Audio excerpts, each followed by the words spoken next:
नमस्कार दोस्तों, निशांति एकेडमी में आप सभी का स्वागत है। इस वीडियो में हम लोग वेस्ट बंगाल फूड एसआई 2019 का पेपर डिस्कस करने वाले हैं। 2019 में लास्ट पेपर हुआ था चूंकि वेस्ट बंगाल फूड एसआई का, तो वो पेपर हम लोग डिस्कस करेंगे। पूरा का पूरा मैं आपको सॉल्यूशन बताऊंगा। इसके अलावा एक वीडियो आपको यूट्यूब पे और दिखेंगी हमारे चैनल पे, जहां पे मैंने वेस्ट बंगाल फूड एसआई का कंप्लीट सिलेबस डिटेल में बताया है कि कौन कौन से टॉपिक इंपॉर्टेंट है as according to 2019 and 2014 papers. तो दो ही सब्जेक्ट होते हैं इसके अंदर, एक जीएस का सेक्शन होता है और दूसरा मैथ्स का सेक्शन होता है। और क्वेश्चंस का लेवल आप एसएससी के प्री के जैसा आप समझ सकते हैं, उससे भी थोड़ा सा डाउन ही होता है। अगर आप सीएचएसएल या आपने एमटीएस का प्रिपरेशन करा हुआ है तो आपको उसी लेवल के क्वेश्चंस देखने को मिलते हैं। कुछ क्वेश्चंस हो सकता है थोड़ा सा टिपिकल हो, लेकिन एसएससी सीजीएल प्रीलिम्स के सिमिलर होता है, उससे डाउन नहीं मिलेगा, उससे अप नहीं मिलेगा। सो स्टार्ट करते हैं इस वीडियो को। सबसे पहला क्वेश्चन देखते हैं। यहाँ पे आपको फ्रंट पेज मैंने हाइड करा हुआ है, डायरेक्ट क्वेश्चंस पे आ रहे हैं। यहाँ पे जीएस का क्वेश्चन है। टोटल जीएस के कितने क्वेश्चंस होंगे? 50 क्वेश्चंस होंगे। क्वांट के कितने क्वेश्चंस होंगे? 50 क्वेश्चंस होंगे। पहला जीएस का क्वेश्चन हम लोग यहाँ पे डिस्कस कर रहे हैं। नंबर 1, क्वेश्चंस की लैंग्वेज हो सकती है कि बहुत सारे स्टूडेंट्स को डाउट हो कि हिंदी इसमें आता है या नहीं, तो हिंदी में क्वेश्चंस नहीं पूछे जाएंगे आपसे। अगर आपको इंग्लिश, मतलब यहाँ पे जो लैंग्वेज ऑप्शन होगा वो इंग्लिश और बंगला होगा, तो या तो आप बंगला मीडियम के स्टूडेंट्स होने चाहिए, या फिर अगर आपको इंग्लिश में प्रॉब्लम नहीं है तो आप आराम से इस पेपर को क्रैक कर सकते हो। ठीक है, सो पहला क्वेश्चन देखते हैं। फर्स्ट क्वेश्चन है, which scientist wrote a book called a brief history of time. So basically a brief history of time एक बहुत बड़े फिजिक्स ने लिखा हुआ था जिसका नाम था स्टीफन हॉकिंग। ठीक है, फिलहाल इनकी डेथ हो गई है, तो स्टीफन हॉकिंग के द्वारा लिखा गया है a brief history of time. अपने टाइम का ये बेस्ट सेलर बुक था। और कब लिखा गया था? तो 1988 में इस बुक को लिखा गया था स्टीफन हॉकिंग के द्वारा। सेकंड नंबर के क्वेश्चंस पे आते हैं। सेकंड नंबर का क्वेश्चन है, Shanti Swarup Bhatnagar award is associated with. Shanti Swarup Bhatnagar award जो है वो साइंस एंड टेक्नोलॉजी के फील्ड में दिया जाता है, तो इसका जो ऑप्शन डी है साइंस एंड टेक्नोलॉजी, ये राइट आंसर होगा। अगर आपसे ये क्वेश्चन पूछे कि शांति स्वरूप भटनागर अवार्ड को स्टार्ट कब करा गया था, तो ये 1958 में स्टार्ट करा गया था। और किसके द्वारा स्टार्ट करा गया था? तो सीएसआईआर यानी council of scientific and industrial research. ठीक है, मैं यहां पे लिख दे रहा हूं, council of scientific and industrial research. ठीक है, तो council of scientific and industrial research CSIR के द्वारा इस अवार्ड को प्रेजेंट करा जाता है। ठीक है, 1958 में ये अवार्ड स्टार्ट हुआ, शांति स्वरूप भटनागर अवार्ड। ठीक है, और किस फील्ड में दिया जाता है? साइंस एंड टेक्नोलॉजी के फील्ड में दिया जाता है। सो तीसरा नंबर का क्वेश्चन है, summer solstice in southern hemisphere occurs on. अब सबसे पहले आपको ये समझना पड़ेगा समर सॉल्स्टिस होता क्या है। तो हमें पता है कि अर्थ जो है वो अपनी एक्सिस से, अपना जो मेन एक्सिस है उससे जो है वो टिल्टेड होती है। तो जब रेवोल्यूशन के टाइम में क्या होता है, कभी जो है ये नदर्न हेमिस्फीयर सन की तरफ झुकता है, और कभी क्या होता है जो मेरा सदर्न हेमिस्फीयर है वो टिल्टेड होता है सन की तरफ, जिसकी वजह से एक पर्टिकुलर डे को मतलब अगर मैं बांट दूं इसे, तो ये ऊपर वाला हो गया नदर्न हेमिस्फीयर और नीचे वाला हो गया सदर्न हेमिस्फीयर। ठीक है, तो नदर्न या उत्तरी भाग जो होगा अर्थ का, तो एक टाइम, एक डे ऐसा होगा, एक डे या 2 डे या दोनों में से कोई भी एक डे ऐसा होगा कि पूरे साल में कि जब सन की सीधी किरणें जो है सबसे ज्यादा समय तक जो है नॉर्थ हेमिस्फीयर पे पड़ेंगी, और एक डे पूरे साल में ऐसा होगा कि सदर्न हेमिस्फीयर पे जो सन की जो डायरेक्ट रेज है वो सबसे ज्यादा समय तक पड़ेंगी। इसका इफेक्ट क्या होता है? जिस दिन सन की रेज डायरेक्टली जो है सबसे ज्यादा टाइम पीरियड तक पड़ती हैं, या तो नदर्न हेमिस्फीयर पे या सदर्न हेमिस्फीयर पे, तो उस दिन को जो डे होगा, ड्यूरेशन ऑफ डे वो सबसे ज्यादा होता है, और नाइट जो है सबसे छोटा होगा। ठीक है, तो समर सॉल्स्टिस यही होता है। सदर्न हेमिस्फीयर अगर आपसे पूछा जाए तो उस समय सदर्न हेमिस्फीयर जो है सन की तरफ टिल्टेड है होगा, और अगर नदर्न हेमिस्फीयर का केस पूछा जाए यानी नदर्न हेमिस्फीयर सन की तरफ टिल्टेड ज्यादा होगा।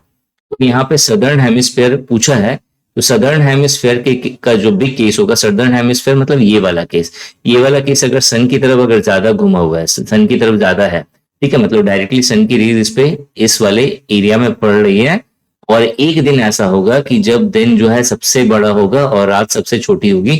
वो दिन कौन सा होता है, 21 दिसंबर या 22 दिसंबर? तो जो ऑप्शन ए है ये इसका राइट आंसर हो जाएगा। अगर आपसे पूछा जाए नदर्न हेमिस्फेयर, क्योंकि यहाँ पे सदर्न हेमिस्फेयर लिखा हुआ है, तो सदर्न हेमिस्फेयर के अकॉर्डिंग आंसर हुआ। अगर आपसे नदर्न हेमिस्फेयर पूछा जाए तो 21 जून, 21 जून उसका राइट आंसर होगा in case of northern hemisphere. ठीक है, तीसरे नंबर का क्वेश्चन क्लियर हो गया। चौथे नंबर के क्वेश्चन पे आते हैं। चौथा नंबर का क्वेश्चन है, which of the following is the oldest trade union organisation in India? जो भारत का जो सबसे पुराना ट्रेड यूनियन ऑर्गेनाइजेशन है उसका नाम क्या है? इसका जो राइट आंसर है वो है AITUC, all India trade union Congress. ठीक है, all India trade union Congress, जो ऑप्शन सी है ये इसका राइट आंसर होगा। कब ये स्टेब्लिश हुआ था? 1920 में ये स्टेब्लिश हुआ था। और जो कांग्रेस ने इसे बनाया था, और स्पेशली इसलिए बनाया था, जो मेन जो इसका फोकस था वो था कि जो वर्कर्स हैं, जो ब्रिटिश कंपनीज में काम करने वाले जो वर्कर्स हैं, जो लेबर्स हैं, उनके प्रॉब्लम्स, उनके इश्यूज को एड्रेस किया जाए इन फ्रंट ऑफ ब्रिटिशर्स। ठीक है, तो जो ऑप्शन सी है ये इसका राइट आंसर होगा। क्वेश्चन नंबर 5 पे आते हैं। Where is the Indian council of agriculture research located? Indian council of agriculture research, इसे शॉर्ट में ICAR कहते हैं, बहुत इंपॉर्टेंट है। ठीक है, सो ICAR का जो मेन हेडक्वार्टर है वो कहाँ पे है? तो न्यू दिल्ली में है। क्वेश्चन नंबर 6 पे आते हैं। What is zero hour? अगर आपने पॉलिटी पढ़ी होगी तो पॉलिटी में क्या होता है कि हर पार्लियामेंट सेशन में क्वेश्चन आवर के बाद एक और सेशन होता है जिसे हम लोग जीरो आवर कहते हैं। तो ये जो जीरो आवर का टाइम पीरियड होता है, इस पे जो बहुत इंपॉर्टेंट इश्यूज हैं उसे जो है उठाया जाता है, उस पर डिस्कशन करा जाता है। तो अब देखो जो सेकंड ऑप्शन है, when matters of utmost importance are raised. So जो बहुत ज्यादा अटमोस्ट इंपॉर्टेंट वाला जो मैटर है, जो बहुत इंपॉर्टेंट है डिस्कस करना, उसके ऊपर में बात होती है जीरो आवर के टाइम में। ठीक है, पार्लियामेंट में। सो ऑप्शन बी जो है वो इसका राइट आंसर हो जाएगा। क्वेश्चन नंबर 7 पे आते हैं। Which of the following rocks is transformed into marbles? कौन सा ऐसा रॉक है जो मार्बल में ट्रांसफॉर्म होता है? सो बेसिकली यहाँ पे मेटामॉर्फिज्म से क्वेश्चन है, ज्योग्राफी का क्वेश्चन है ये।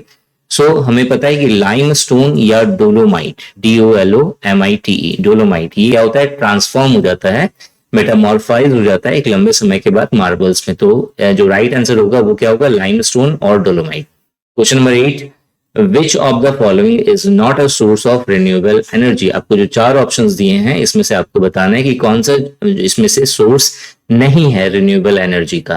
तो हाइड्रो इलेक्ट्रिसिटी, जो कि हाइड्रो वर्ड है यानी वाटर से बनने वाली इलेक्ट्रिसिटी है, जो कि एक रिन्यूएबल सोर्स ऑफ एनर्जी है। Solar energy renewable source of energy है।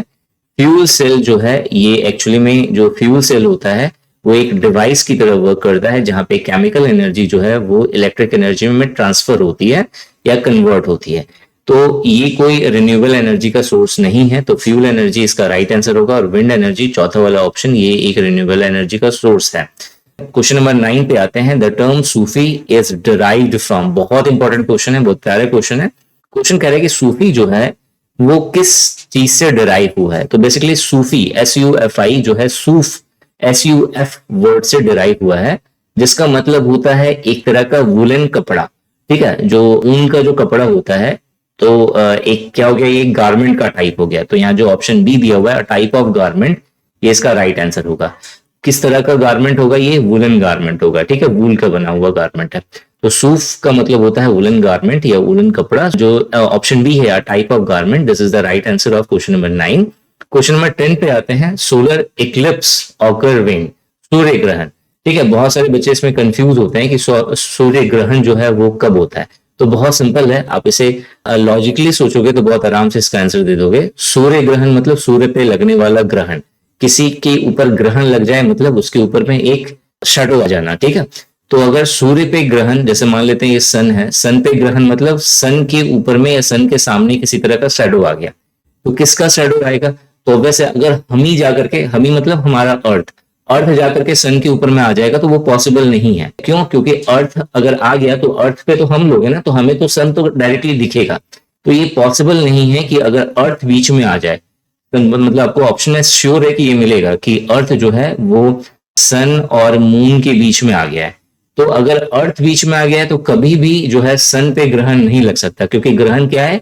एक शैडो बनना सन के सामने, ताकि हमें सन दिखाई ना दे।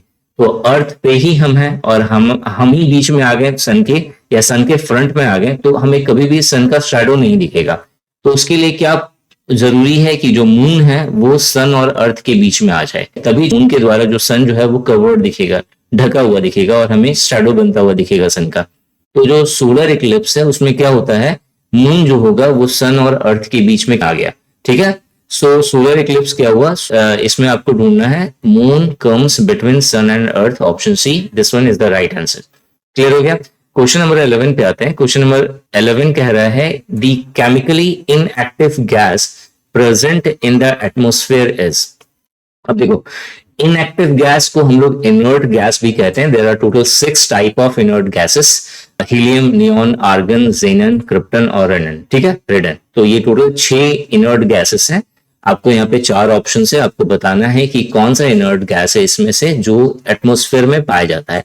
तो बेसिकली हीलियम भी पाया जाता है, लेकिन हीलियम ऑप्शन में नहीं है। ऑप्शन में कौन सा दिया हुआ है आपको, आर्गन। तो जो ऑप्शन बी है आर्गन, ये इसका राइट आंसर होगा। क्वेश्चन नंबर 12, क्वेश्चन नंबर 12 कह रहा है the head of reserve bank of India is designated as the. तो रिजर्व बैंक ऑफ इंडिया का जो हेड होता है उसे किस नाम से डेजिग्नेट किया जाता है, ये क्वेश्चन है। ऑप्शन पहला है चीफ एग्जीक्यूटिव ऑफिसर, दूसरा है मैनेजिंग डायरेक्टर, तीसरा है चीफ बैंकिंग ऑफिसर और चौथा ऑप्शन है नन ऑफ द अबव। तो इसका जो राइट आंसर होगा वो होगा नन ऑफ द अबव, क्योंकि अगर आप न्यूज़पेपर वगैरह सब डेली पढ़ोगे या रिजर्व बैंक ऑफ इंडिया के हेड के बारे में पढ़ा होगा तो आपको पता होगा कि उसे गवर्नर ऑफ आरबीआई कहते हैं। ठीक है, सो जो चीफ होता है, जो मेन हेड होता है आरबीआई का, that person is designated as governor of RBI. तो यहाँ पे ऑप्शन में चूंकि फर्स्ट 3 ऑप्शन में नहीं है, तो जो चौथा ऑप्शन होगा नन ऑफ द अबव, ये इसका राइट आंसर होगा, बिकॉज उसे हम लोग क्या कहते हैं, गवर्नर ऑफ आरबीआई।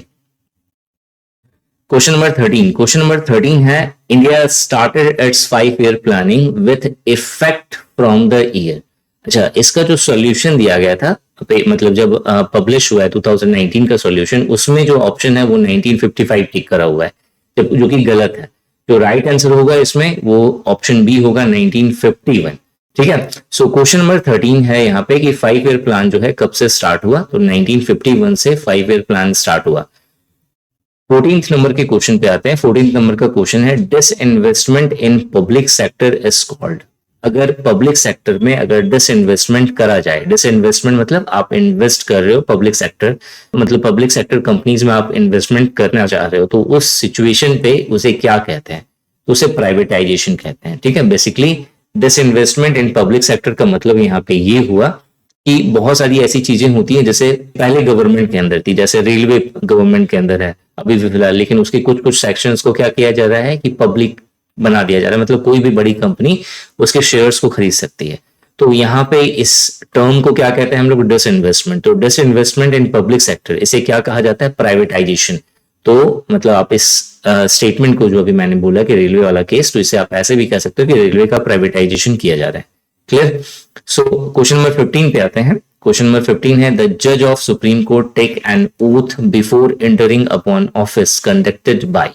कह रहा है कि जो जज होगा सुप्रीम कोर्ट का, तो जब वो ओथ लेगा तो उसे ओथ दिलवाने की जो सेरेमनी होती है वो किसके द्वारा कंडक्ट करवाई जाती है। आपके पास ऑप्शन है chief justice of India, president और वाइस प्रेसिडेंट, तीसरा है प्रेसिडेंट और some person appointed by him और हर, और चौथा नंबर है प्राइम मिनिस्टर।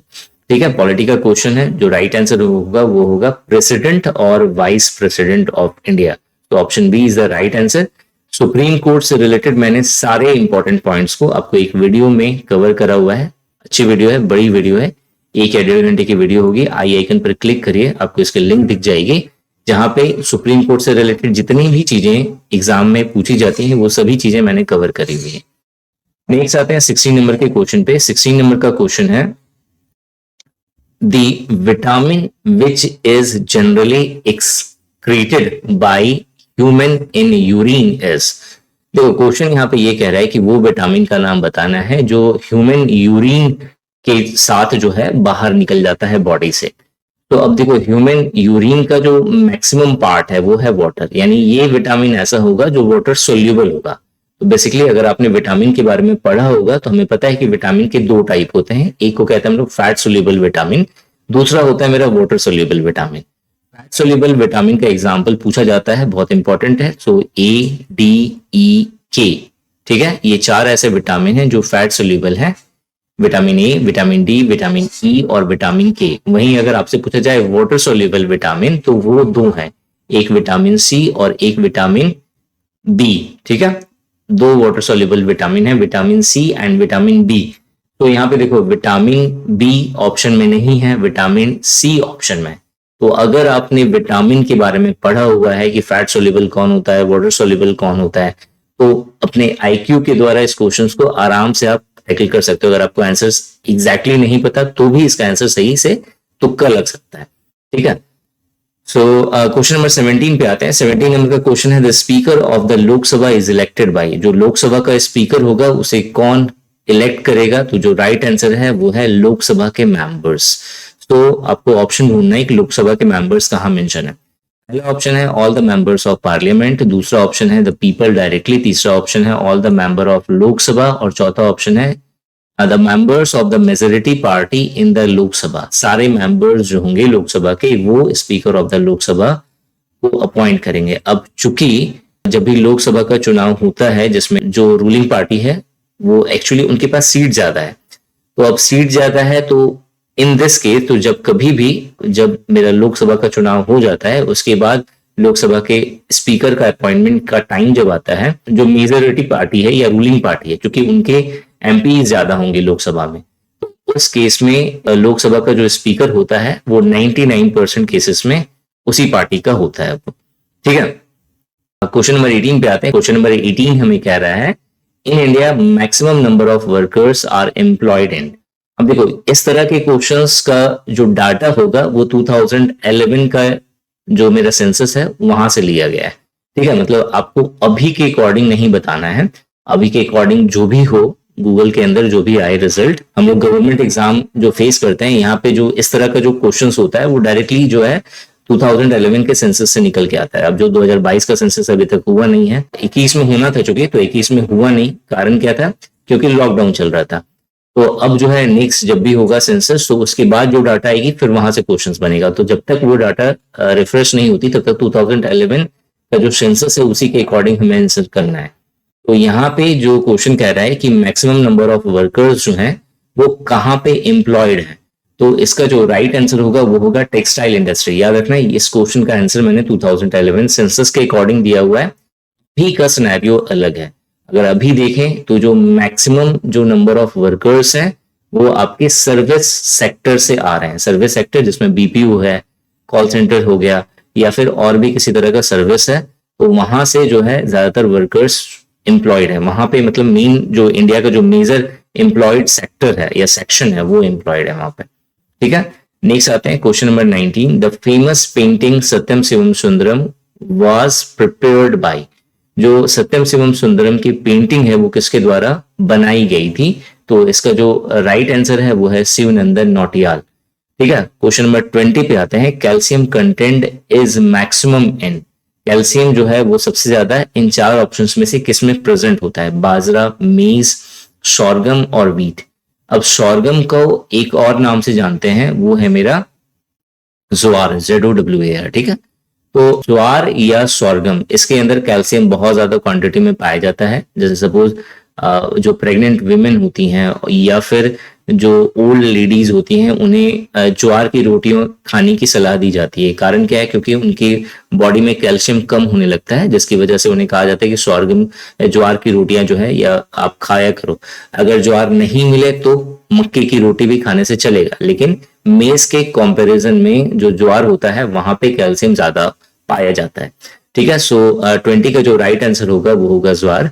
क्वेश्चन नंबर 21 पे आते हैं। Dialysis is used for people with defective kidneys, ठीक है। अगर किडनी में किसी तरह का प्रॉब्लम हो गया तो हम लोग जो उसके लिए थेरेपी यूज करते हैं वो होता है डायलाइसिस, ठीक है। बेसिकली डायलाइसिस करा जाता है उनका। तो क्वेश्चन है कि ये जो डायलाइसिस का प्रोसेस है वो इसका जो बेस प्रोसेस है वो क्या है? 4 ऑप्शन है, एब्जॉर्प्शन, ऑस्मोसिस, इलेक्ट्रोफोरेसिस और डिफ्यूजन। तो इसका जो राइट आंसर होगा वो होगा ऑस्मोसिस, ठीक है। ऑस्मोसिस क्या होता है? जो हाई कॉन्सेंट्रेशन से लो कॉन्सेंट्रेशन की तरफ जाना किसी भी पार्टिकल का, with a semi permeable membrane या through a semi permeable membrane. तो एक सेमी परमेबल मेम्ब्रेन, जो किडनी की जो झिल्लियां होती हैं वो सेमी परमेबल मेम्ब्रेन का काम करती है, और यहाँ पे एक्सक्रेटरी प्रोडक्ट है वो चूंकि डेंस होता है वहां से निकल के फिर बाहर जाता है, बॉडी से बाहर होते हुए फिर एज अ टॉयलेट जो है वो बॉडी से बाहर निकल जाता है। तो इसका जो बेसिक प्रोसेस है वो कौन है? ऑस्मोसिस। ठीक है, और इसी प्रोसेस को यूज किया जाता है डायलिसिस के समय।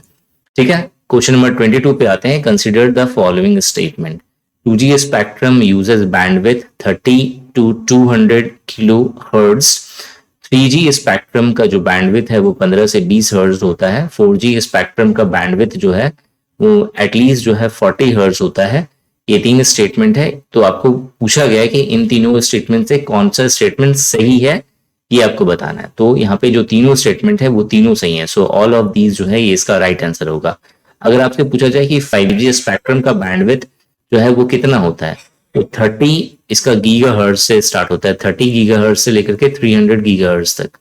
ठीक है, ये इसका बैंडविड्थ है। Question number 23। क्वेश्चन नंबर 23 है which one of the following is the oldest grand slam in the world. जो यहाँ पे क्वेश्चन है कि जो ग्रैंड स्लैम है विश्व का सबसे पुराना वो कौन सा है। तो बेसिकली ग्रैंड स्लैम क्या होता है? एक तरह की ट्रॉफी है, एक तरह का अवार्ड है जो 2 फील्ड में दिया जाता है, एक टेनिस और दूसरा गोल्फ। तो ग्रैंड स्लैम जो होगा वो कह रहा है कि जो सबसे पुराना ग्रैंड स्लैम है, जैसे फ्रेंच ओपन है, ऑस्ट्रेलियन ओपन होता है, यूएस ओपन होता है, विंबलडन है, तो इन चारों में से कौन सा ऐसा ग्रैंड स्लैम है जो सबसे पुराना है? तो इसका जो राइट आंसर है वो है विंबलडन। ठीक है, विंबलडन ग्रैंड स्लैम जो है वो सबसे पुराना ग्रैंड स्लैम है। अब से ये भी पूछा जा सकता है कि विंबलडन जो है वो किस कंट्री से बिलोंग करता है, तो आंसर है यूके। ठीक है, यूके से ये बिलोंग करता है, ये ध्यान रखना। क्वेश्चन नंबर 24 पे आते हैं। दी largest flower in the world is, बहुत सिंपल सा बहुत इजी सा क्वेश्चन है। रफलेशिया कहते हैं इसे, रफलेशिया और नैल्डी ये पूरा इसका साइंटिफिक नेम है। तो रफलेशिया जो है इसका राइट आंसर होगा। 25 नंबर का क्वेश्चन आते हैं। Which of the following is a popular programming language for developing multimedia web page. अगर आपको मल्टीमीडिया वेब पेज बनाना है तो उस समय आपको किस तरह की लैंग्वेज की जरूरत है? तो इसका जो राइट आंसर होगा वो होगा जावा। जावा स्क्रिप्ट हम लोग हमेशा करते हैं जब भी हमें मल्टीमीडिया वेब पेज बिल्ड करना होता है। सो नेक्स्ट आते हैं हम लोग क्वेश्चन नंबर 26 पे। क्वेश्चन नंबर 26 है who was the first home minister of free India. जो फर्स्ट होम मिनिस्टर थे फ्री इंडिया के वो कौन थे? तो आंसर है सरदार वल्लभ भाई पटेल। डिप्टी पीएम भी पूछा जाए वो भी सेम आंसर होगा, डिप्टी पीएम। या फिर रेडियो एंड ब्रॉडकास्टिंग मिनिस्टर वो भी कौन थे? तो सरदार वल्लभ भाई पटेल ही थे। नेक्स्ट आते हैं हम लोग 27 नंबर का question. The term Congress was derived from. जो कांग्रेस है वो किस चीज से डिराइव हुआ है? तो बहुत सिंपल सा आंसर है, बहुत पुराना क्वेश्चन है। अमेरिकन पार्लियामेंट का इनाम है कांग्रेस, और वहीं से जो है कांग्रेस वर्ड लिया गया है। इंडिया की जो कांग्रेस पार्टी है उसका भी नाम जो है अमेरिकन पार्लियामेंट के नाम से ही लिया गया है। नेक्स्ट आते हैं हम लोग 28 नंबर का क्वेश्चन। 28 नंबर का क्वेश्चन है in which field Pulitzer award given. Pulitzer award को जो है लिटरेचर एंड जर्नलिज्म की टोटल 22 पार्ट्स है, मतलब इसके अंदर कैटेगरीज कितनी है? 22। इन 22 कैटेगरीज के लिए जो है पुलिट्जर अवार्ड को दिया जाता है। इसमें $15,000 का कैश अवार्ड होता है। ठीक है, इसके नाम पे स्टार्ट हुआ था ये भी पूछ सकता है। तो Joseph Pulitzer, JOSEP, Joseph Pulitzer के नाम पे जो है पुलिट्जर अवार्ड रखा गया है। और ये जो है किस फील्ड में दिया जाता है? तो लिटरेचर एंड जर्नलिज्म के फील्ड में दिया जाता है, जिसमें कैश अवार्ड कितना है? कैश अवार्ड $15,000 का है। 29 नंबर का क्वेश्चन है कि Ghoomar is a folk dance of. Ghoomar जो है वो फोक डांस है कहाँ का? तो घूमर राजस्थान का फोक डांस है। एमनेस्टी इंटरनेशनल एमनेस्टी इंटरनेशनल क्या है? सो ये एक NGO है जो ह्यूमन राइट्स के लिए काम करती है। तो यहाँ पे आपको ह्यूमन राइट्स ग्रुप टिक लगाना है क्योंकि NGO में ह्यूमन राइट्स ही दिया है। ठीक है, तो ह्यूमन राइट्स ग्रुप है एमनेस्टी इंटरनेशनल। इसका आपसे हेडक्वार्टर पूछ सकता है, तो एमनेस्टी इंटरनेशनल का हेडक्वार्टर कहाँ पे है? लंदन में। नेक्स्ट आते हैं हम लोग क्वेश्चन नंबर 31। क्वेश्चन नंबर 31 है troposphere is the hottest part of the atmosphere because. अब याद रखना ट्रोपोस्फेयर जो है वो अर्थ का सबसे निचला एटमोस्फेयर के कुछ लेयर्स हैं। ठीक है, जैसे ये अर्थ है, अर्थ के चारों तरफ जो एटमोस्फेयर है ये कुछ लेयर्स में डिवाइडेड है। जो सबसे नीचे का लेयर है वो है मेरा ट्रोपोस्फेयर, जो कि हॉटेस्ट नहीं होता है। ठीक है, तो ये क्वेश्चन गलत है। यहाँ पे होगा थर्मोस्फेयर। THERMO, थर्मोस्फेयर कहते हैं उसे, या फिर आइनोस्फेयर कहते हैं। तो थर्मोस्फेयर और आइनोस्फेयर जो है हॉटेस्ट एटमॉस्फेरिक लेयर है। तो क्वेश्चन है यहाँ पे कि जो थर्मोस्फेयर या जो आइनोस्फेयर है वो इतना गर्म क्यों है। तो रीजन है इसका कि इस पे चार्ज पार्टिकल्स पाए जाते हैं, जो आयंस पाए जाते हैं, जिसकी वजह से ये हॉट होता है। ठीक है, सो जो राइट आंसर होगा वो होगा कि there are charge particle in it and that's why thermosphere और ionosphere is the hottest part of atmosphere.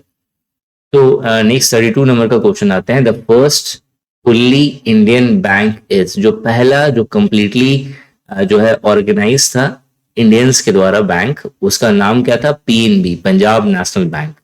ठीक है, नेक्स्ट क्वेश्चन आते हैं 33 नंबर का question. Vande Mataram was first sung at the session of Indian National Congress in, जो पहली बार जो वंदे मातरम जो गीत है वो गाया गया था वो किस सेशन में गाया गया था? तो 1896 के सेशन में, जो कि कोलकाता सेशन था। ठीक है, कलकत्ता होगा, CALCUTTA, कलकत्ता सेशन। 34 नंबर का क्वेश्चन है। The first non citizen to receive Bharat Ratna, पहला नॉन सिटीजन जिन्हें भारत रत्न मिला वो कौन थे? तो आंसर है खान अब्दुल गफ्फार खान, जिसे फ्रंटियर गांधी भी कहते हैं। इन्हें भारत रत्न इसलिए दिया गया था क्योंकि ये भी जिस तरह से महात्मा गांधी जो है नॉन वायलेंस के सपोर्टर थे, तो नॉन वायलेंस और अहिंसा, तो वैसे ही खान अब्दुल गफ्फार खान जो है वो नॉन वायलेंस और अहिंसा के थ्रू जो है फ्रीडम चाहते थे, तो इसीलिए इन्हें भारत रत्न से सम्मानित करा गया।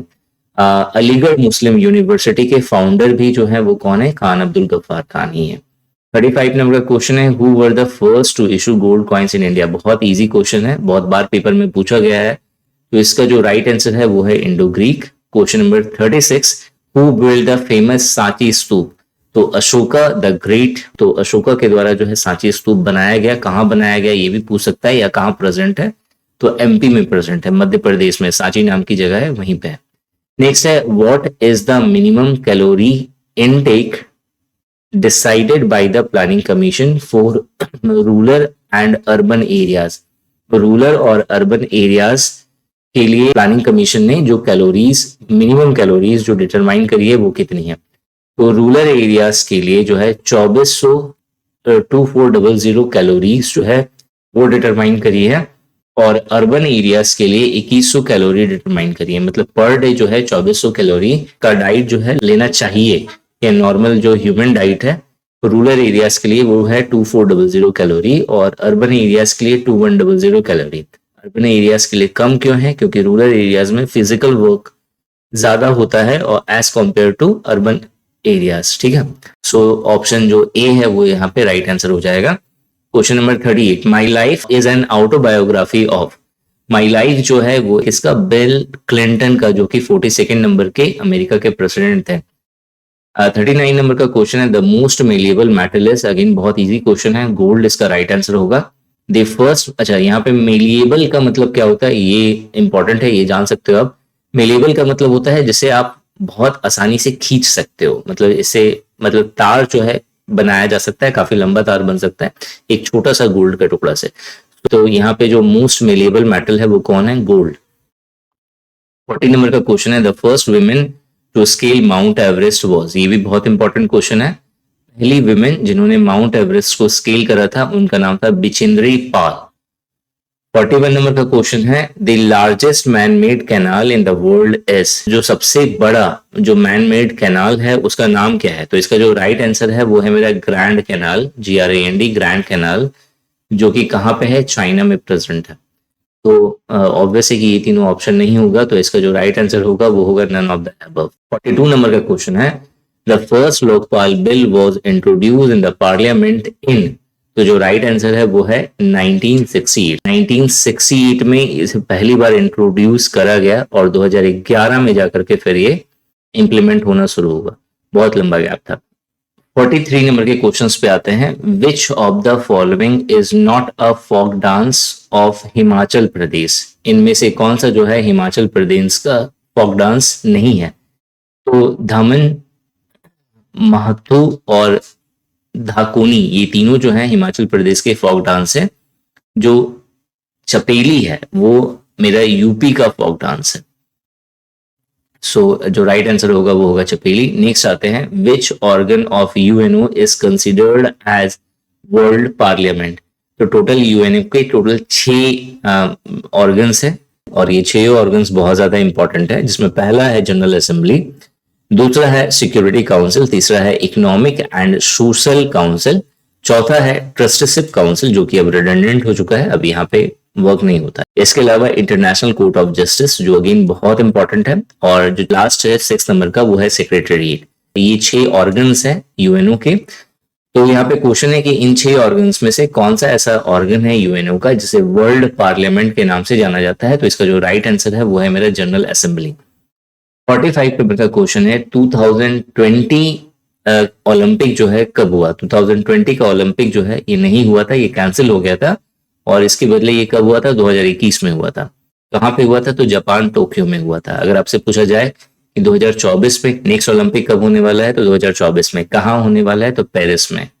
ठीक है, पेरिस में होने वाला है, पेरिस यानी कि फ्रांस। 46 नंबर का question, ministers may be chosen from. जो मिनिस्टर्स होते हैं उन्हें चूज करा जाता है कहां से, लोकसभा से, राज्यसभा से, या आउटसाइड द लेजिस्लेचर, मतलब पार्लियामेंट के बाहर से भी चूज किया जा सकता है। तो इसका जो राइट आंसर होगा, इसे तीनों जगह से चूज किया जा सकता है, लोकसभा से भी, राज्यसभा से भी, और नॉर्मल पीपल्स को भी। अगर उन्होंने अपने फील्ड में कुछ एक्सेप्शनल वर्क करा हुआ है, कुछ बहुत बढ़िया वर्क करा हुआ है, तो वहां से भी, वो पब्लिक फिगर है तो वहां से भी एज अ मिनिस्टर जो है चूज किया जा सकता है। तो इसका जो राइट आंसर होगा वो होगा ऑल ऑफ द 3। तो 1, 2 एंड 3 यानी ऑप्शन डी जो है ये इसका राइट आंसर होगा। 47 नंबर का क्वेश्चन है, which article separates Jammu and Kashmir from the rest of the India. चूंकि अब ये आर्टिकल रिडंडेंट हो गया लेकिन क्वेश्चन पूछा गया है, तो इसका जो राइट आंसर होगा वो होगा आर्टिकल 370। 48 नंबर का क्वेश्चन है, विच fall down fastest in vacuum of either a wooden ball और स्टील बॉल। यहाँ पे क्वेश्चन है कि एक वैक्यूम है, एक वैक्यूम में 3 चीजें हैं, एक फेदर है, एक वुडन बॉल है और एक स्टील बॉल है। इन तीनों में से कौन जो है उस वैक्यूम के अंदर पहले गिरेगा, पहले फॉल होगा, ये हमें बताना है। अब क्योंकि वैक्यूम है तो यहाँ पे एयर रेसिस्टेंस नहीं है, तो यहाँ पे जो फोर्स काम करेगा वो एक लौता एक्सेलरेशन ड्यू टू ग्रेविटी होगी, जो हर ऑब्जेक्ट पे इक्वली काम करता है। तो इसका जो राइट आंसर होगा वो होगा all of them will fall with the same speed. ठीक है, क्वेश्चन नंबर 49 पे आते हैं। क्वेश्चन नंबर 49 कह रहा है, which of the following pair belongs to the category of cold blooded animal. अब इसमें से कौन सा ऐसा एनिमल है जो कोल्ड ब्लडेड एनिमल की कैटेगरी में फॉल करता है, अपने जो पेयर उसमें बताना है। तो बर्ड जो है वो वार्म ब्लडेड एनिमल हो गया, मंकी वार्म ब्लडेड एनिमल हो गया, तो पहला वाला जो पेयर है वो गलत है। स्नेक जो है वो कोल्ड ब्लडेड है लेकिन बर्ड जो है वो वार्म ब्लडेड है। फ्रॉग जो है वो कोल्ड ब्लडेड है, स्नेक भी जो है वो कोल्ड ब्लडेड है, तो सी ऑप्शन राइट आंसर हो जाएगा। और रैट जो है वो एक वार्म ब्लडेड है लेकिन लिजार्ड जो है वो एक कोल्ड ब्लडेड है। ठीक है, तो जो ऑप्शन सी है ये इसका राइट आंसर हो जाएगा। नेक्स्ट 50 नंबर के क्वेश्चन पे आते हैं जो कि जीएस का लास्ट क्वेश्चन है, वो है which of the following is responsible for the energy released by the sun. इसमें से कौन सा ऐसा मैकेनिज्म है जिसके द्वारा सन पे जो है एनर्जी रिलीज होती है। तो इसका जो राइट आंसर है वो है न्यूक्लियर फ्यूजन। तो जो ऑप्शन बी होगा वो इसका राइट आंसर हो जाएगा। ठीक है, तो ये 50 क्वेश्चंस थे जीएस के। नेक्स्ट हम लोग आते हैं क्वांट के 50 क्वेश्चंस पे। सबसे पहले 51 नंबर के क्वेश्चंस पे हम लोग आते हैं। 51 नंबर का क्वेश्चन है, हमें एक सीरीज का क्वेश्चन दिया हुआ है यहाँ पे क्वांट का। 12 है, 16 है, 32 है, 68 है, 132 है। हमें क्या करना है, नेक्स्ट वाला जो नंबर होगा वो फाइंड करना है। तो बेसिकली यहाँ पे हम लोग क्या चेक करते हैं, सबसे पहले गैप चेक करते हैं कितना कितना का गैप है। तो 12 और 16 तो 4 का गैप है, 16 और फिर 32 तो अगेन 16 का गैप है, फिर 32 और फिर 68 तो आप बोलोगे सर कितना का गैप हो गया। तो यहाँ पे 6 और फिर 3 36 का गैप हो गया। फिर यहाँ पे 68 और फिर 132 नहीं 16 132 है, कितना का गैप हो गया, तो 8 4 12 हो गया। और फिर यहाँ पे 12 है तो 6 64 का गैप हो गया। यहाँ पे 64 का गैप हो गया। इसके बाद वाले का गैप हमें नहीं पता, तो यहाँ का नंबर हमें पहले मालूम होना चाहिए। अब 4 16 36 64 और उसके बाद का नंबर, और 4 और 16 के बीच का अगर गैप देखने जाए तो बोलोगे सर 12 का गैप हो रहा है। 16 और 36 के बीच का गैप अगर देखने जाए तो 20 का गैप हो रहा है। फिर 36 और 64 के बीच का गैप देखने जाए तो कितना हो जाएगा यहाँ पे, तो 8 6 14 हो गया ना, यहाँ पे 3 2 5 28 28 का गैप हो गया। अब फिर 12 और 20 के बीच में कितने का गैप हो गया, 8 का। 20 और 28 के बीच का कितने का गैप हो गया, 8 का। सो अगेन हमने यहाँ तक करा, हमें यहाँ पे एक नंबर चाहिए होगा, फिर यहाँ पे जो है, तो 8 8, तो यहाँ पे भी कितने का गैप होगा, 8 का गैप होगा। तो 8 को हम क्या करेंगे, 28 में ऐड करेंगे, तो 28 प्लस 8, 8 8 16, 36 होगा यहाँ पे। और फिर जब यहाँ पे ये 36 हो गया, तो उसके बाद फिर कैसे निकालेंगे, 64 के बाद हमें जाना है। तो हम लोग क्या करेंगे, 64 में 36 को जब हम ऐड करेंगे तो मेरा यहाँ का नंबर आ जाएगा। तो कितना हो जाएगा, 6 3 9 1 10 यानी 100। सो इस वाले प्लेस पे कितना हो जाएगा, 100। तो यहाँ पे कितना आ जाएगा, 132 में हम लोग को क्या ऐड करना पड़ेगा, 100। सो 232, तो 232 इसका राइट आंसर होगा, जो कि है ऑप्शन नंबर बी। ठीक है। सो ये था 51 नंबर का क्वेश्चन। 52 नंबर का क्वेश्चन है, सुरेश बोरोड ₹800 एट 6%। सुरेश ने क्या करा, 800 रुपए कर्ज लिया है 6% के रेट से। And Naresh borrowed ₹600 at 10%। Naresh ने जो है 600 रुपए लिए हैं 10% के according. After how much time will they both have the equal debt. ठीक है, एट द सिंपल इंटरेस्ट। हमें यहाँ पे एसआई का क्वेश्चन दिया हुआ है, सिंपल इंटरेस्ट का क्वेश्चन है। क्वेश्चन है यहाँ पे ये कह रहा है कि दो पर्सन है, एक सुरेश है और दूसरा नरेश है। सुरेश ने जो है 800 रुपए कर्ज लिया हुआ है और नरेश ने 600 रुपए कर्ज लिए हुए हैं। सुरेश ने 6% रेट से जो है कर्ज लिया है और नरेश ने 10% रेट से कर्ज लिया हुआ है। तो कह रहा है कितने समय के बाद दोनों का जो कर्ज होगा, पूरा कर्ज मतलब जिसमें जहां पे उसका प्रिंसिपल मूलधन और जो उनका ब्याज होगा, ये दोनों मिला करके जो है दोनों का अमाउंट जो है क्या हो जाएगा, सेम हो जाएगा, इक्वल हो जाएगा, कितने समय के बाद हमें पूछा है। ठीक है, कैसे सॉल्व करेंगे, बहुत सिंपल है ये क्वेश्चन। इसे सॉल्व करने के हैं तो बहुत सारे तरीके, लेकिन जो सबसे सिंपल मेथड है वो क्या है, देखो 6% के अनुसार 800 रुपए का कितना कर्ज होगा। तो आप देखो 800 का 6% निकाल सकते हैं हम लोग। तो आप बोलोगे सर 8 चक 48, ठीक है, 48 रुपए होगा। मतलब अगर एक साल में 48 रुपया उसका इंटरेस्ट बनता है, 800 रुपए का 48 रुपया इंटरेस्ट बनता है एक साल में। हम मान लेते हैं टी टाइम के बाद जो है दोनों का कर्ज है वो इक्वल हो जाएगा।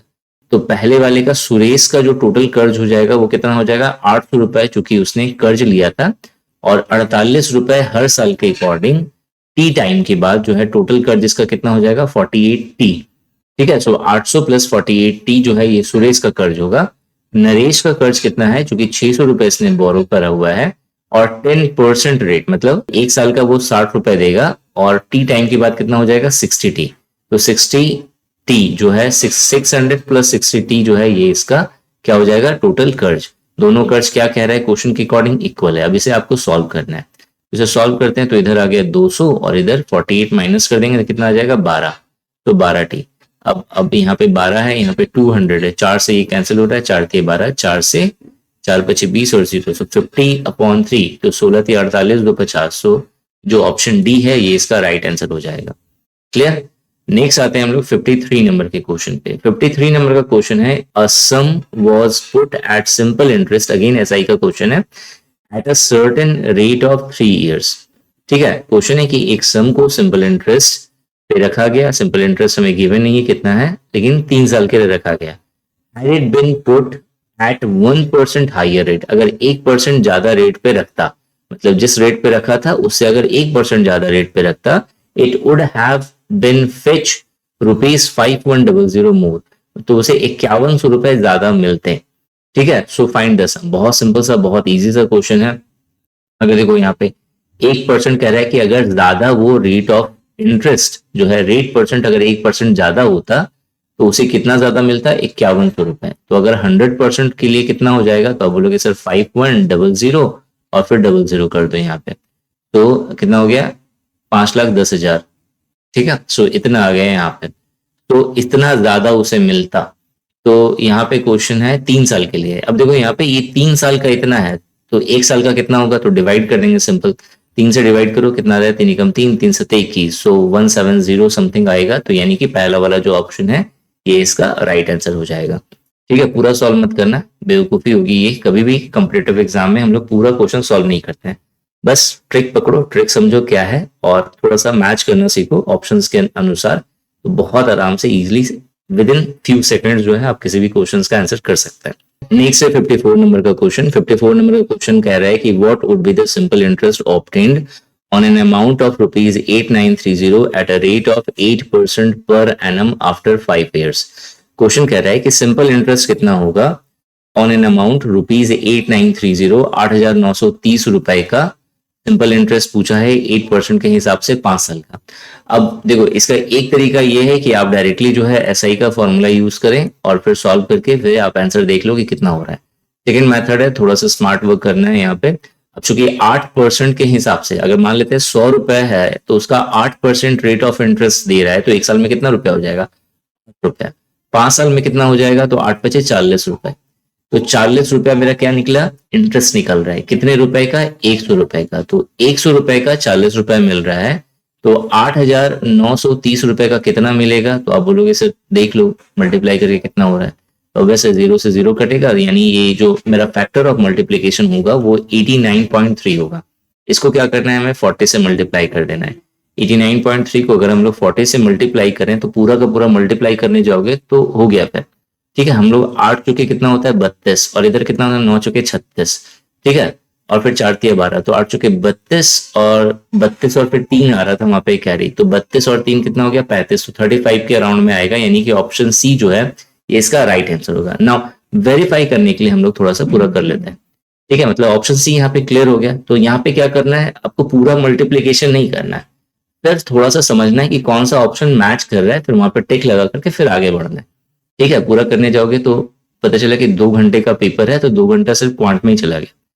तो यहाँ पे क्या होगा, 4 तिया 12, 1 9 चौके 36 और 1 37, 3 और 8 चौके 32 और फिर 3 कितना हो गया 35, तो 3572। और चूंकि यहाँ पे एक जीरो लगाना है, एक डिजिट के बाद जीरो देंगे तो हट जाएगा, तो 3572 ये इसका राइट आंसर हो जाएगा, जो कि मैंने बोला था ऑप्शन सी है।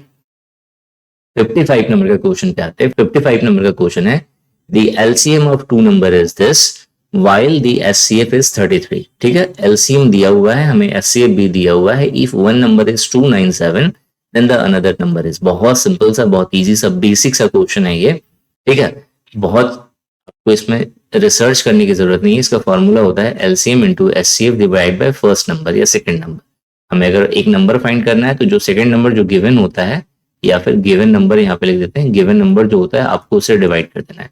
तो एलसीएम दिया हुआ है 2376, एचसीएफ है मेरा 33 और जो नंबर है वो है 297। अब इसे सॉल्व करना है, आंसर आ जाएगा 11 तिया 33, 11 दूना 22, 11 सत्ते 77, 3 से 3 9 27, 9 से कट रहा है 9 दूना 18 होगा, 18 5 हो गया, फिर 57, 9 चौके 36, 9 चौके 54, 6 बार में 54 होगा, 3 बचेगा 36, 9 चौके 36 यानी 264 यानी ऑप्शन बी जो है ये इसका राइट आंसर हो जाएगा।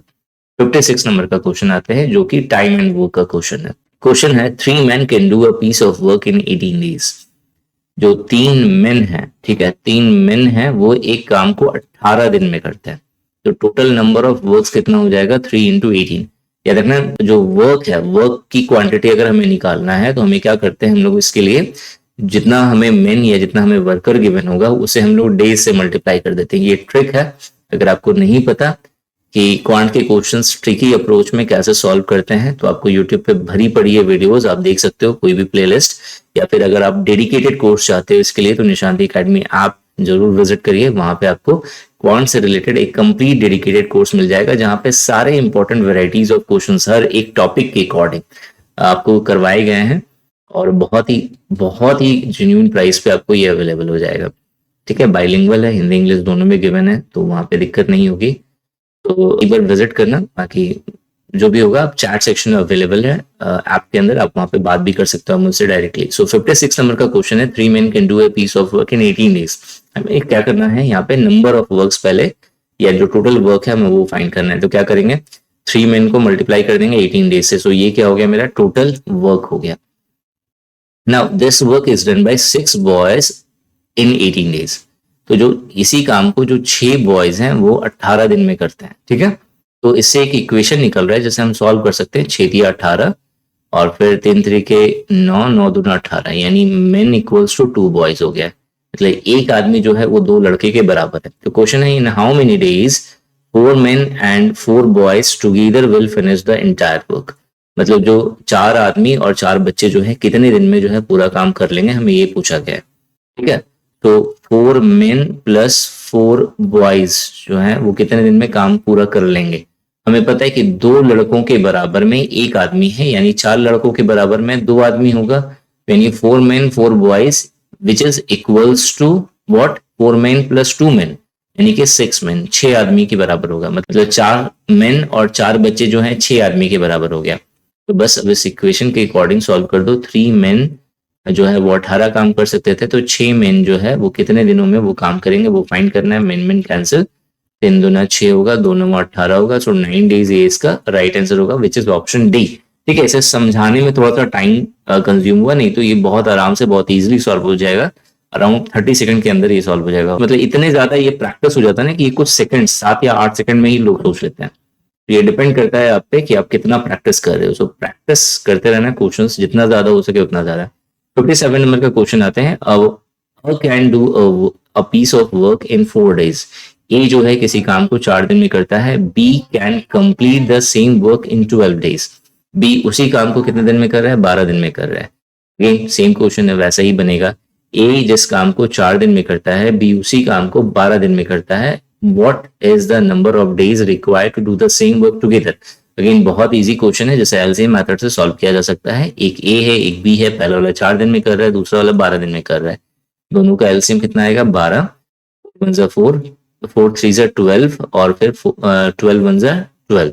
तो यहाँ पे 3 दोनों मिला के काम कितना करेंगे? एक दिन में 4 काम करेगा, 12 काम करना है तो 3 दिन लगेगा। सो 3 days जो है ये इसका राइट आंसर हो जाएगा।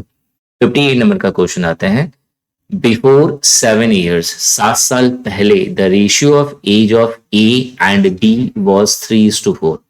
ठीक है, ये 7 years पहले की बात है, 7 साल पहले की बात है, जब ए और बी का जो रेशियो था वो 3:4 था।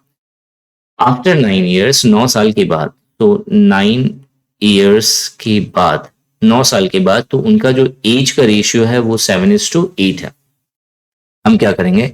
हमें कुछ नहीं, हमें बस देखना है कि दोनों का गैप कितना है। यहाँ पे भी 4 है, यहाँ पे भी 4 है, तो 4 का इधर गैप आ रहा है, जबकि इधर अगर एज मतलब जो ईयर्स है उसका गैप देखने जाए तो 7 साल पहले और 9 साल बाद, तो 9 7 16 साल का यहाँ पे डिफरेंस दिखा रहा है।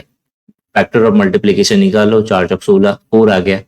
ठीक है, तो क्वेश्चन है प्रेजेंट एज बताना है। तो 4 साल जो है यहाँ पे 4 जो है ये फैक्टर ऑफ मल्टीप्लीकेशन आ गया, तो 7 साल पहले जो है एज हो कितना हो जाएगा? 4 3 12 और 4 चौक 16। हमें बी का पूछा है, तो बी का प्रेजेंट एज निकालने के लिए क्या करेंगे? +7, 7 साल पहले का चूंकि निकाला है तो बी क्या करेंगे? 7 साल ऐड कर देंगे, 7 6 13 23 आ जाएगा, तो 23 ईयर्स जो है ये इसका राइट आंसर होगा। कहीं भी किसी भी सेक्शन पे डाउट होगा तो कमेंट सेक्शन हाजिर है, आप कमेंट सेक्शन पे कमेंट करो, पूछ सकते हो सारे क्वेश्चंस, आपको 24 आवर्स के अंदर अंदर उसका रिप्लाई मिल जाएगा, आपके जो भी डाउट्स होंगे उसके। क्वेश्चन नंबर हम लोग 59 पे आते हैं। 59 नंबर का क्वेश्चन है, a father is 9 times as old as his son. ठीक है, and the mother is 8 times as old as the son. जो फादर है वो 9 गुना है, 9 times है। फादर जो है वो 9 times है सन के, और जो मदर है वो 8 times है सन के। ठीक है, the sum of the father and the mother, father plus mother का जो एज है वो है 51 years। Then what is the age of the son? बहुत सिंपल सा, बहुत इजी सा क्वेश्चन है। यहाँ पे हमें सन के एज से मतलब है, हमें किसी और से मतलब नहीं है, तो यहाँ पे सिंपल है, वैल्यू पुट कर दो। फादर का एज है 9 इंटू सन, मतलब 9 times ऑफ सन। सन का एज मैंने s मान लिया, तो यहाँ पे 9s + 8s equals to 51। 9 8 17, 9 8 17 s equals to 51। 17 3 51 होता है, तो सन का जो एज हो गया वो कितना हो गया? 3 साल हो गया, तो ये इसका राइट आंसर हो गया। 60 नंबर का क्वेश्चन है, A does 20% less work than B. बहुत इजी, बहुत इंपॉर्टेंट क्वेश्चन है, इजी भी है और इंपॉर्टेंट भी है। 20% को अगर हम लोग फ्रैक्शन में कन्वर्ट करने को जाएं तो 1/5 आएगा, यानी 20% इक्वल्स टू 1/5। तो यहाँ कह रहा है कि जो ए जो है वो 20% कम काम करता है बी से, तो ए जो है बी से 20% कम काम करता है। मतलब अगर बी 5 काम करता है तो ए जो है उस समय 1 काम कम करेगा, यानी कि ए जो है वो कितना काम करेगा? 4। तो ये क्या हो गया? ये इफिशियंसी का रेशियो हो गया। तो हमें ध्यान रखना है हमेशा कि जो टाइम का रेशियो होता है वो इनवर्स होता है इफिशियंसी के रेशियो के, विच इज 5:4। तो यहाँ जो टाइम का रेशियो होगा वो क्या हो जाएगा? 5:4। इफिशियंसी का रेशियो क्या था? 4:5, तो टाइम का रेशियो 5:4। ठीक है, अगर आपने ट्रिकी अप्रोच सीखा है तो बहुत आराम से इसे जान जाओगे। दिक्कत होगी, बहुत सिंपल मेथड है, यूट्यूब पे बहुत वीडियोस हैं, क्लिक करो और फिर सारे वीडियोस देखो, आपको समझ में आ जाएगा। अगर आपने पहली बार जो है आप टाइम वर्क वेजेस के क्वेश्चंस कर रहे हो तो दिक्कत होगी, लेकिन अगर आपने पहले करा हुआ है तो बहुत आराम से इसे समझ जाओगे कैसे हो रहा है ये। तो इफिशियंसी हो गया, टाइम हो गया, ठीक है, टाइम का रेशियो निकल गया। अब हमें यहाँ पे क्या दिया हुआ है कि A can complete the piece of work in 7.5 hours. A जो है किसी काम को 7.5 घंटे में कर लेता है। 7.5 घंटे को अगर हम लोग ये जो फ्रैक्शन है इसे अगर हम लोग सॉल्व करें कितना हो जाएगा, 15/2 आवर्स। सो 15/2 आवर्स में ए करता है, तो कितना टाइम्स है, फैक्टर ऑफ मल्टीप्लीकेशन निकालना है, तो 5 से 15 3/2 हो जाएगा। तो हमें बी का निकालना है, बी उसे कितने दिन में करेगा। सो 4 × 3/2, 2 दूना 4 हो जाएगा, 3 दूना 6, यानी 6 घंटे में जो है बी करेगा। ठीक है, तो ये इसका राइट आंसर हो जाएगा। ठीक है, 61 नंबर का क्वेश्चन है। 61 नंबर का क्वेश्चन है, in what proportion must a grocer mix wheat at ₹2.04 per kg and ₹2.88 per kg so as to make a mixture of worth 2.52 per kg। ठीक है, ये मिक्सचर एंड एलिगेशन का question है यहाँ पे। ठीक है, इस तरह के क्वेश्चंस को कैसे सॉल्व करते हैं कि तो पहला वाला जो टाइप है वो है 2.04 पर केजी, ₹2.04 पर केजी के अकॉर्डिंग है पहला वाला, और दूसरा वाला है 2.88 पर केजी, और जो मिलाने के बाद जो वर्थ जो वो बेच रहा है वो 2.52 पर केजी के अकॉर्डिंग उसका प्राइस हो गया 2.52 के अकॉर्डिंग। हमें क्या करना है, सिंपली इसे सब्ट्रैक्ट कर दो, तो यहाँ पे कितना आ जाएगा, अगर हम लोग 2.04 को अगर माइनस करें यहाँ पे, सो 52 से हमें फाइनली माइनस करना है 4 को, तो कितना आ जाएगा, 2 माइनस करा 50, तो यहाँ पे 48, तो 0.48 होगा। यहाँ पे हमें क्या करना है, 2.88 से माइनस करना है 52 को, यानी 88 में से 52 माइनस करा तो 50 कितना हो जाएगा, यहाँ पे 36 हो जाएगा, 5 से 8 6 2 8। ठीक है, तो 0.36 हो गया, पॉइंट कैंसिल हो गया, 12×3 = 36, 12×4 = 48, तो 3:4 ये इसका राइट आंसर होगा, 3:4, यानी ऑप्शन डी, मतलब 3:4 के रेशियो में वो क्या कर रहा है, मिला रहा है। अगर आप क्वांट के क्वेश्चंस, अगर आपको लगता है कि क्वांट आपका वीक है तो आपको यहाँ आई आइकन पर एक कोर्स दिख रही होगी जहां पे मैंने आपको सारे क्वांट्स के सब्जेक्ट्स को मतलब जो सारा क्वांट का जितना भी टॉपिक्स है, इंपॉर्टेंट टॉपिक्स, जहाँ पे अर्थमेटिक के सारे टॉपिक्स कवर करवाए गए हैं, डीआई के सारे टॉपिक्स कवर करवाए गए हैं, मेंसुरेशन के सारे टॉपिक कवर करवाए गए हैं, ज्योमेट्री के सारे टॉपिक कवर करवाए गए हैं। तो ये पूरा कोर्स है जो बाइलिंगुअल लैंग्वेज में है, हिंदी इंग्लिश दोनों में है। आप इस लिंक पे क्लिक करके ये कोर्स परचेज कर सकते हो। ठीक है, निशांति एकेडमी ऐप पर भी ये कोर्स अवेलेबल है, तो बहुत ही जेन्युइन प्राइसेस आप देख सकते हो, 1-2 क्लासेस फ्री हैं, आप समझ सकते हो कि किस तरह की कोर्स है। 62 नंबर के क्वेश्चंस पे आते हैं। 62 नंबर का क्वेश्चन है, a sum of ₹300 is divided among P, Q and R. 300 रुपए है, जैसे पी, क्यू और आर को डिवाइड करना है in such a way that Q gets ₹30 more than P. जो क्यू जो है वो 30 रुपए ज्यादा मिल रहा है उसको पी से, ठीक है, and R gets 60 rupees more than Q. ठीक है, आर को जो है 60 रुपए ज्यादा मिल रहे हैं as compare to Q. In the ratio of their share, तो पी, क्यू और आर का जो शेयर है वो हमें बताना है। 300 रुपए को डिवाइड करा गया है, यानी एक कंडीशन ये भी है, P plus Q plus R equals to क्या होगा, 300। ठीक है, बहुत सिंपल सा है।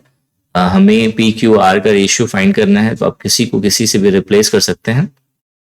देखो यहाँ पे Q की वैल्यू यहाँ पे कितना है, सो 30 प्लस पी। मैं क्या कर रहा हूँ, यहाँ पे Q की जगह पे 30 प्लस पी को पुट करूंगा तो यहाँ पे 90 प्लस मुझे P मिल जाएगा। सो R की वैल्यू 90 प्लस P है, Q की वैल्यू इतनी है। मैं इस वाली इक्वेशन पे यहाँ पे पुट कर रहा हूँ, P एज इट इज होगा, Q जो होगा वो 30 प्लस P हो जाएगा, और जो R है वो मेरा 90 प्लस P हो जाएगा इक्वल्स टू 300। जब मैं इसे सॉल्व करूंगा तो 3P प्लस 9 3 12 120 इक्वल्स टू 300 मुझे दिखेगा, यानी कि P इक्वल्स टू कितना हो जाएगा, तो 300 में से 120 माइनस कर दिया, 180 बचा। 180 को अगर मैं 3 से डिवाइड करूंगा 60 आएगा, तो यहाँ पे कितना हो जाएगा, P इक्वल्स टू 60। तो P की वैल्यू मुझे 60 निकल गई, तो Q कितना हो जाएगा, 30 प्लस P था, यानी 30 प्लस 60 हो जाएगा तो 90, और R कितना हो जाएगा, 90 प्लस P है, यानी 9 6 15 150 150 हो जाएगा। इसे कैंसिल कर सकते हो, 3 से कैंसिल हो रहा है, 3 दूना 6 3 3 9 3 5 15, तो 2:3:5 जो है ये इसका 2:3:5 ऑप्शन ए ये इसका राइट आंसर होगा। 62 नंबर के क्वेश्चन के बाद हम लोग आते हैं 63 नंबर के क्वेश्चन पे, if the cost of 15 eggs is rupees 75, 15 egg की कॉस्ट है 75, find the cost of 4 dozen egg, 4 दर्जन एग का प्राइस क्या होगा वो बताना है। बहुत इजी क्वेश्चन है। 15 एग का प्राइस है 75, तो एक एग का क्या प्राइस होगा, 15 पचे 75, 5 रुपए। 5 रुपए में एक अंडा मिल रहा है, तो 12 अंडे की प्राइस कितना हो जाएगा, 12 एग यानी एक दर्जन, 12 पचे 60 रुपए, तो 60 रुपए में एक दर्जन, तो 4 का प्राइस कितना हो जाएगा, 6 चौके 24, 240 रुपए, यानी ऑप्शन ए। ठीक है, तो समझ में आ रहा है कितना इजी क्वेश्चन पूछा जा रहा है। आराम से आप अगर इस तरह का पेपर होगा तो आप आराम से क्लियर कर सकते हो, बहुत ही कम डेज के प्रिपरेशन में। अगर आप ऑनेस्टली अगर 3 महीना दोगे इस एग्जाम को तो आराम से क्लियर हो सकता है ये पेपर। 64 नंबर का क्वेश्चन है, PQR स्टार्ट अ बिजनेस। ये आपका पार्टनरशिप का क्वेश्चन यहाँ पे दिया हुआ है कि PQR ने एक बिजनेस स्टार्ट करा, P invest 3 times as much as Q invest.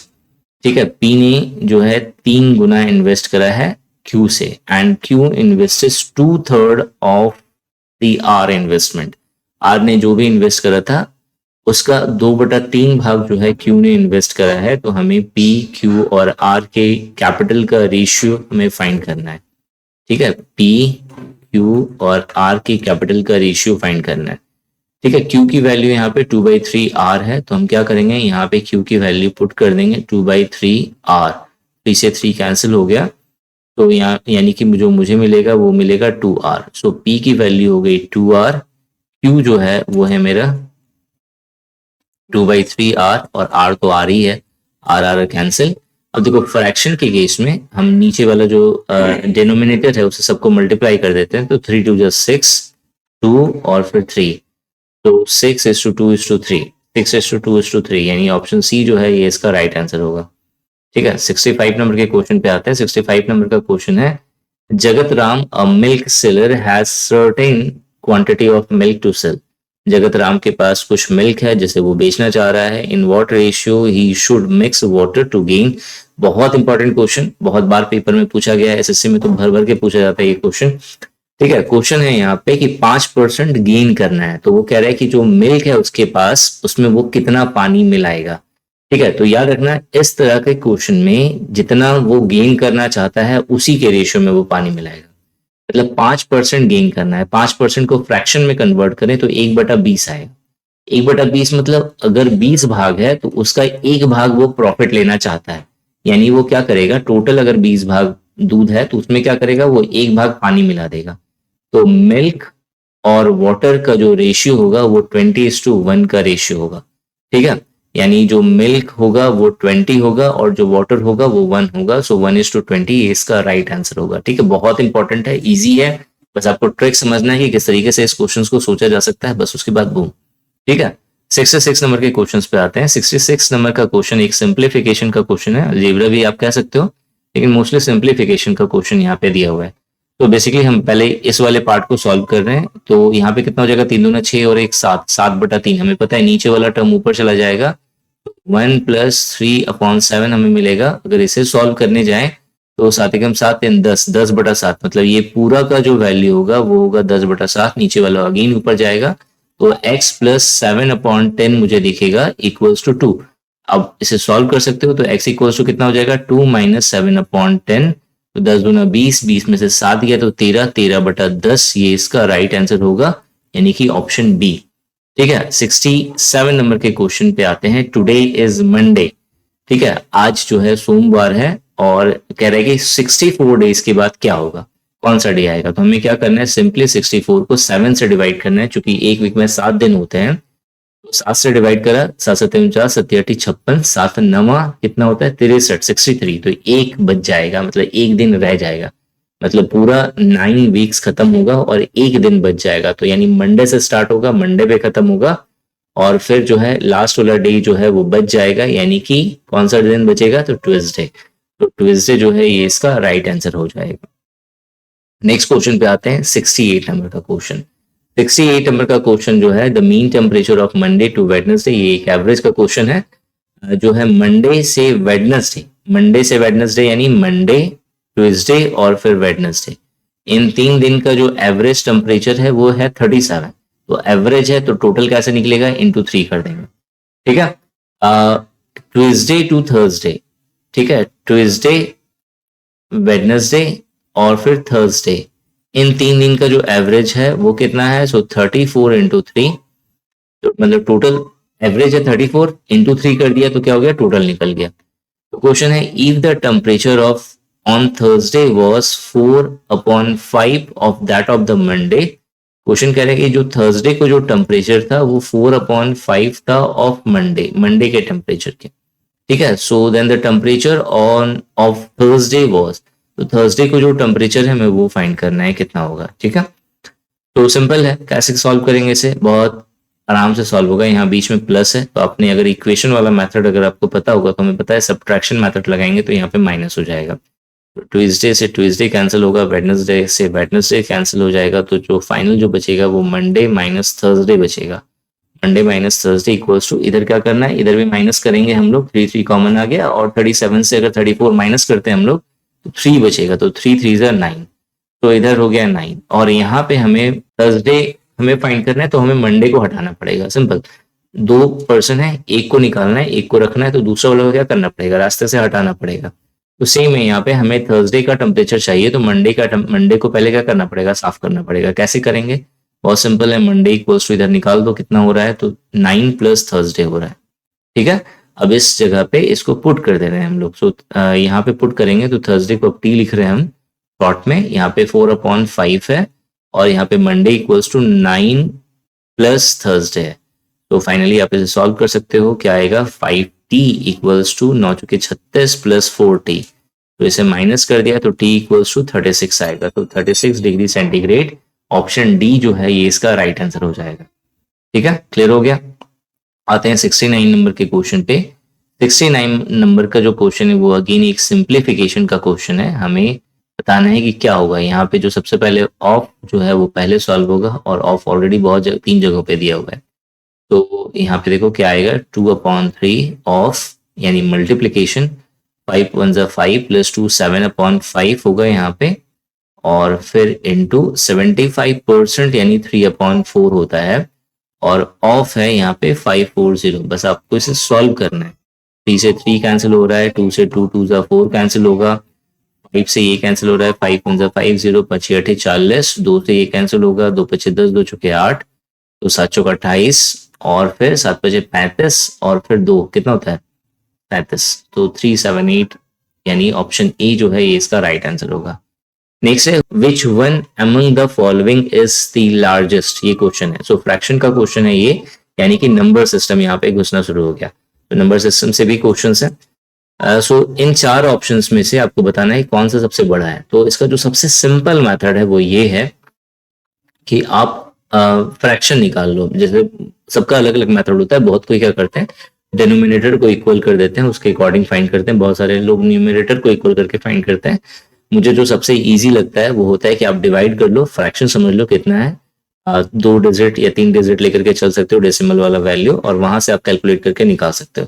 जैसे यहाँ पे 7/9 है, वो जाएगा नहीं, तो मैं क्या करूंगा, सबसे पहले पॉइंट दूंगा। तो जैसे ही मैंने पॉइंट दिया यहाँ पे कितना मिल जाएगा मुझे? 70 मिल जाएगा। 9 9 81 होता है, 9 7 63 होता है, 9 8 72 होता है, 9 7 63 होगा, फिर यहाँ पे 7 बचेगा, फिर 9 7 63 होगा, 9 7 63 होगा, तो 0.777 जो है ये पहले वाले का आएगा डेसिमल में। दूसरा वाला जो है 11/14 है, तो 11 को जब हम लोग 14 से डिवाइड करेंगे तो ऑब्वियस है कि ये जाएगा नहीं, तो हमें क्या करना पड़ेगा, सबसे पहले पॉइंट लगाएंगे तो 0 आ जाएगा यहाँ पे। 14 5 70, 14 6 84, 14 7 98, 14 8 112, तो 14 7 98, तो 7 बार में कितना जाएगा? 98, 2 और फिर 10 यानी 12 मुझे बचेगा। फिर मैंने यहाँ पे क्या करा, 0 लगाया, 14 7 98, 14 8 112 यानी 0.78 आ गया। तो ऑब्वियस है कि पहले वाले से दूसरा वाला बड़ा हो गया। तीसरा वाला सिर्फ देखना है, यहाँ पे 3/4 है, तो पॉइंट दिया तो यहाँ पे 0 हो जाएगा। कितना हो जाएगा? 7 चौक 28, 28 2 बचेगा, फिर 0 4 5 20, तो 0.75 जो है ये तीसरा वाला आ गया। और चौथा वाला जो है 10/13 है, तो अगेन मैंने यहाँ पे 0 लगाऊंगा तो यहाँ पे 0 हो जाएगा। 13 7 98 होता है, 7 बार में 98 होगा, तो यहाँ पे कितना बचेगा? 2, फिर 0 दिया, फिर 13 एकम 13 यानी यहाँ पे आएगा 0.71 के आसपास। तो इसमें सबसे बड़ा कौन सा मिला? सेकंड वाला ऑप्शन, यानी कि ऑप्शन बी 11/14 जो है ये इन चारों में क्या होगा? सबसे बड़ा होगा। ठीक है, 71 नंबर जो है वो एक ट्रेन का क्वेश्चन है, यानी कि टाइम, डिस्टेंस और स्पीड का क्वेश्चन दिया हुआ है यहाँ पे, ठीक है। 71 नंबर का क्वेश्चन है, train takes 9 seconds to cross a pole. तो हमें पता है जब भी वो छोटी पतली चीज को क्रॉस करेगी, चाहे वो पोल हो चाहे वो कोई पर्सन हो, तो उस केस में जो ट्रेन की जो लंबाई होती है वो उसे ही क्रॉस करती है। तो 9 सेकेंड में वो पोल को क्रॉस कर रही है, यानी 9 सेकेंड में जो ट्रेन की जो लंबाई है वो उसे ही क्रॉस कर रही है। ट्रेन का स्पीड मुझे दिया हुआ है 48 किलोमीटर पर आवर और हमें ट्रेन की लेंथ फाइंड करनी है। बहुत इजी क्वेश्चन है। तो हम क्या करने वाले हैं, हम ये 48 था, इसे 5/18 में कन्वर्ट करेंगे तो ये मीटर पर सेकेंड में कन्वर्ट हो जाएगा। हमें बताना है कि 9 सेकेंड में भाई ये कितना डिस्टेंस ट्रैवल करेगा। तो अभी यहाँ से दो मेथड है, या तो अगर आप चाहते हो कि मैं फॉर्मूला के अकॉर्डिंग जाऊं तो आप फॉर्मूला लगा सकते हो। अगर आप यूनिटरी मेथड जानना चाहते हो तो यूनिटरी मेथड के अकॉर्डिंग भी सॉल्व होगा। मीटर पर सेकंड का मतलब 1 सेकंड में ये इतना डिस्टेंस ट्रैवल कर रहा है। हमें 9 सेकंड का निकालना है, तो ऑब्वियस हमें सिंपली 9 से इसे क्या करना पड़ेगा, मल्टीप्लाई करना पड़ेगा। तो 448 इंटू 5/18 है। 1 सेकंड में ये इतना, मीटर पर सेकंड मतलब 1 सेकंड में ये इतना डिस्टेंस ट्रैवल कर रही है। हमें 9 सेकंड में देखना है वो कितना डिस्टेंस ट्रैवल करेगी, क्योंकि जितना डिस्टेंस ट्रैवल करेगी उतना ही वो क्या हो रहा है, वो क्या एक्चुअल में क्या होगा, वो उस ट्रेन की लेंथ है, क्योंकि वो पोल पार कर रही है। तो 9 दूना 18, 2 से कट रहा है यहाँ पे, 24 दूना 48 होता है। तो 24 बचे कितना हो जाएगा, 120। ये इसका राइट आंसर होगा, ठीक है। तो 120 मीटर ये इसका राइट आंसर हो गया। 72 नंबर के क्वेश्चंस पे आते हैं। 72 नंबर का क्वेश्चन है, if the speed of a swimmer in the still water is 9 kilometre per our, find the down stream speed of the swimmer when the river is flowing with a speed of the 6 kilometre पर। एकदम बिल्कुल basic question है। यहाँ पे down stream speed बोला है, जिसके लिए क्या होता है, हम लोग स्विमर का स्पीड और रिवर का स्पीड दोनों को क्या कर देते हैं, ऐड कर देते हैं। जो मेरा यहाँ पे रिलेटिव स्पीड होगा डाउन स्ट्रीम के केस में क्या होता है, 9 + 6 हो जाएगा, तो 9 6 15, सो 15 किलोमीटर पर आवर, ये इसका राइट आंसर हो जाएगा। 73 नंबर का क्वेश्चन है, a 400 meter long train takes 36 second. 400 meter का जो है एक लंबा ट्रेन है, जिसे 36 सेकंड लग रहा है एक मैन को क्रॉस करने में, जिसका स्पीड है कितना, 20 kilometer per hour in the direction opposite to that of the train, ठीक है। 20 किलोमीटर पर आवर के स्पीड से वो अपोजिट डायरेक्शन में जा रहा है। 20 किलोमीटर पर आवर के स्पीड से अपोजिट डायरेक्शन में जा रहा है। ये ट्रेन है, ट्रेन की स्पीड हमें नहीं पता, हमें इसका लेंथ गिवन है 400 मीटर और इसे 36 सेकंड लग रहे हैं क्रॉस करने में, ठीक है। सो एक्चुअल में वो क्या क्रॉस करेगा, तो 400 मीटर का लेंथ क्रॉस करेगा कितना सेकंड में, 36 सेकंड में। तो ये जो आएगा, ये जो एक्चुअल में स्पीड होगी वो एक रिलेटिव स्पीड होगी। किसकी किसकी, तो इस पर्सन की और प्लस ट्रेन की। क्योंकि दोनों एक दूसरे का अपोजिट है तो दोनों का स्पीड क्या हो जाएगा, ऐड हो जाएगा। तो मैं मान लेता हूँ थोड़ी देर के लिए ट्रेन की जो स्पीड है वो x मीटर पर सेकेंड है, ठीक है। x मीटर पर सेकेंड और प्लस जो है ये जो पर्सन है, ठीक है, ये जो पर्सन है इसका है 20 किलोमीटर पर आवर। तो 20 किलोमीटर पर आवर इसे 5/18 से मल्टीप्लाई करेंगे तो मेरा मीटर पर सेकंड हो जाएगा, ठीक है। इसे और सिंपल करते हैं, ये मीटर पर सेकंड की जगह पे मैं इसे किलोमीटर पर आवर मान लेता हूँ। तो यहाँ पे कितना हो जाएगा, x + 20 किलोमीटर पर आवर होगा। तो यहाँ पे चूंकि मीटर पर सेकंड है तो इसे क्या करना पड़ेगा, किलोमीटर पर आवर से मल्टीप्लाई कर, किलोमीटर पर आवर बनाने के लिए 18/5 से मल्टीप्लाई करना पड़ेगा। बस इसे सॉल्व कर दो, आंसर आ जाएगा। 18 दूना 36 हो जाएगा, 5 से 5 8 40 और 0, फिर यहाँ पे 40 हो गया। तो x + 20 है, 20 उधर जाएगा तो 20 आ जाएगा। यहाँ पे 20 किलोमीटर पर आवर जो है ये इसका राइट आंसर होगा। 74 नंबर का क्वेश्चन कह रहा है, अ ट्रेन कवर्स 90 मीटर। जो ट्रेन है वो 90 मीटर कवर करेगा इन पासिंग अ स्टैंडिंग मैन। एक स्टैंडिंग मैन को क्रॉस कर रहा है एक ट्रेन, तो वो कितना डिस्टेंस ट्रैवल करेगा, 90 मीटर का डिस्टेंस ट्रैवल करेगा। तो ट्रेन की लेंथ बताओ। हमें पता है कि जब भी वो मैन को क्रॉस करे एक ट्रेन या फिर पोल को क्रॉस करे, तो उस केसेस में वो अपनी लंबाई ही क्रॉस करती है। तो जो 90 मीटर वो पास कर रहा है वही एक्चुअल में ट्रेन की क्या होगी, लेंथ होगी। तो 90 मीटर ही इसका क्या होगा, राइट आंसर होगा। 75 नंबर का क्वेश्चन है, एक्स कवर्स 1 किलोमीटर इन 8 मिनट 40 सेकेंड। एक्स जो है वो 1 किलोमीटर डिस्टेंस कवर करता है 8 मिनट 40 सेकेंड में, while y covers the same distance in 10 minute. जो जबकि जो y है वो सेम डिस्टेंस को 10 मिनट में कवर करता है। क्वेश्चन है, by what distance does x defeat y। x जो है वो y को कितने डिस्टेंस से डिफीट करेगा। डिस्टेंस पूछा है यहाँ पे, टाइम नहीं पूछा है, ठीक है। बहुत सिंपल है, x जो है कितने डिस्टेंस से डिफीट करेगा। मतलब हमें गैप निकालना है, सिंपल है।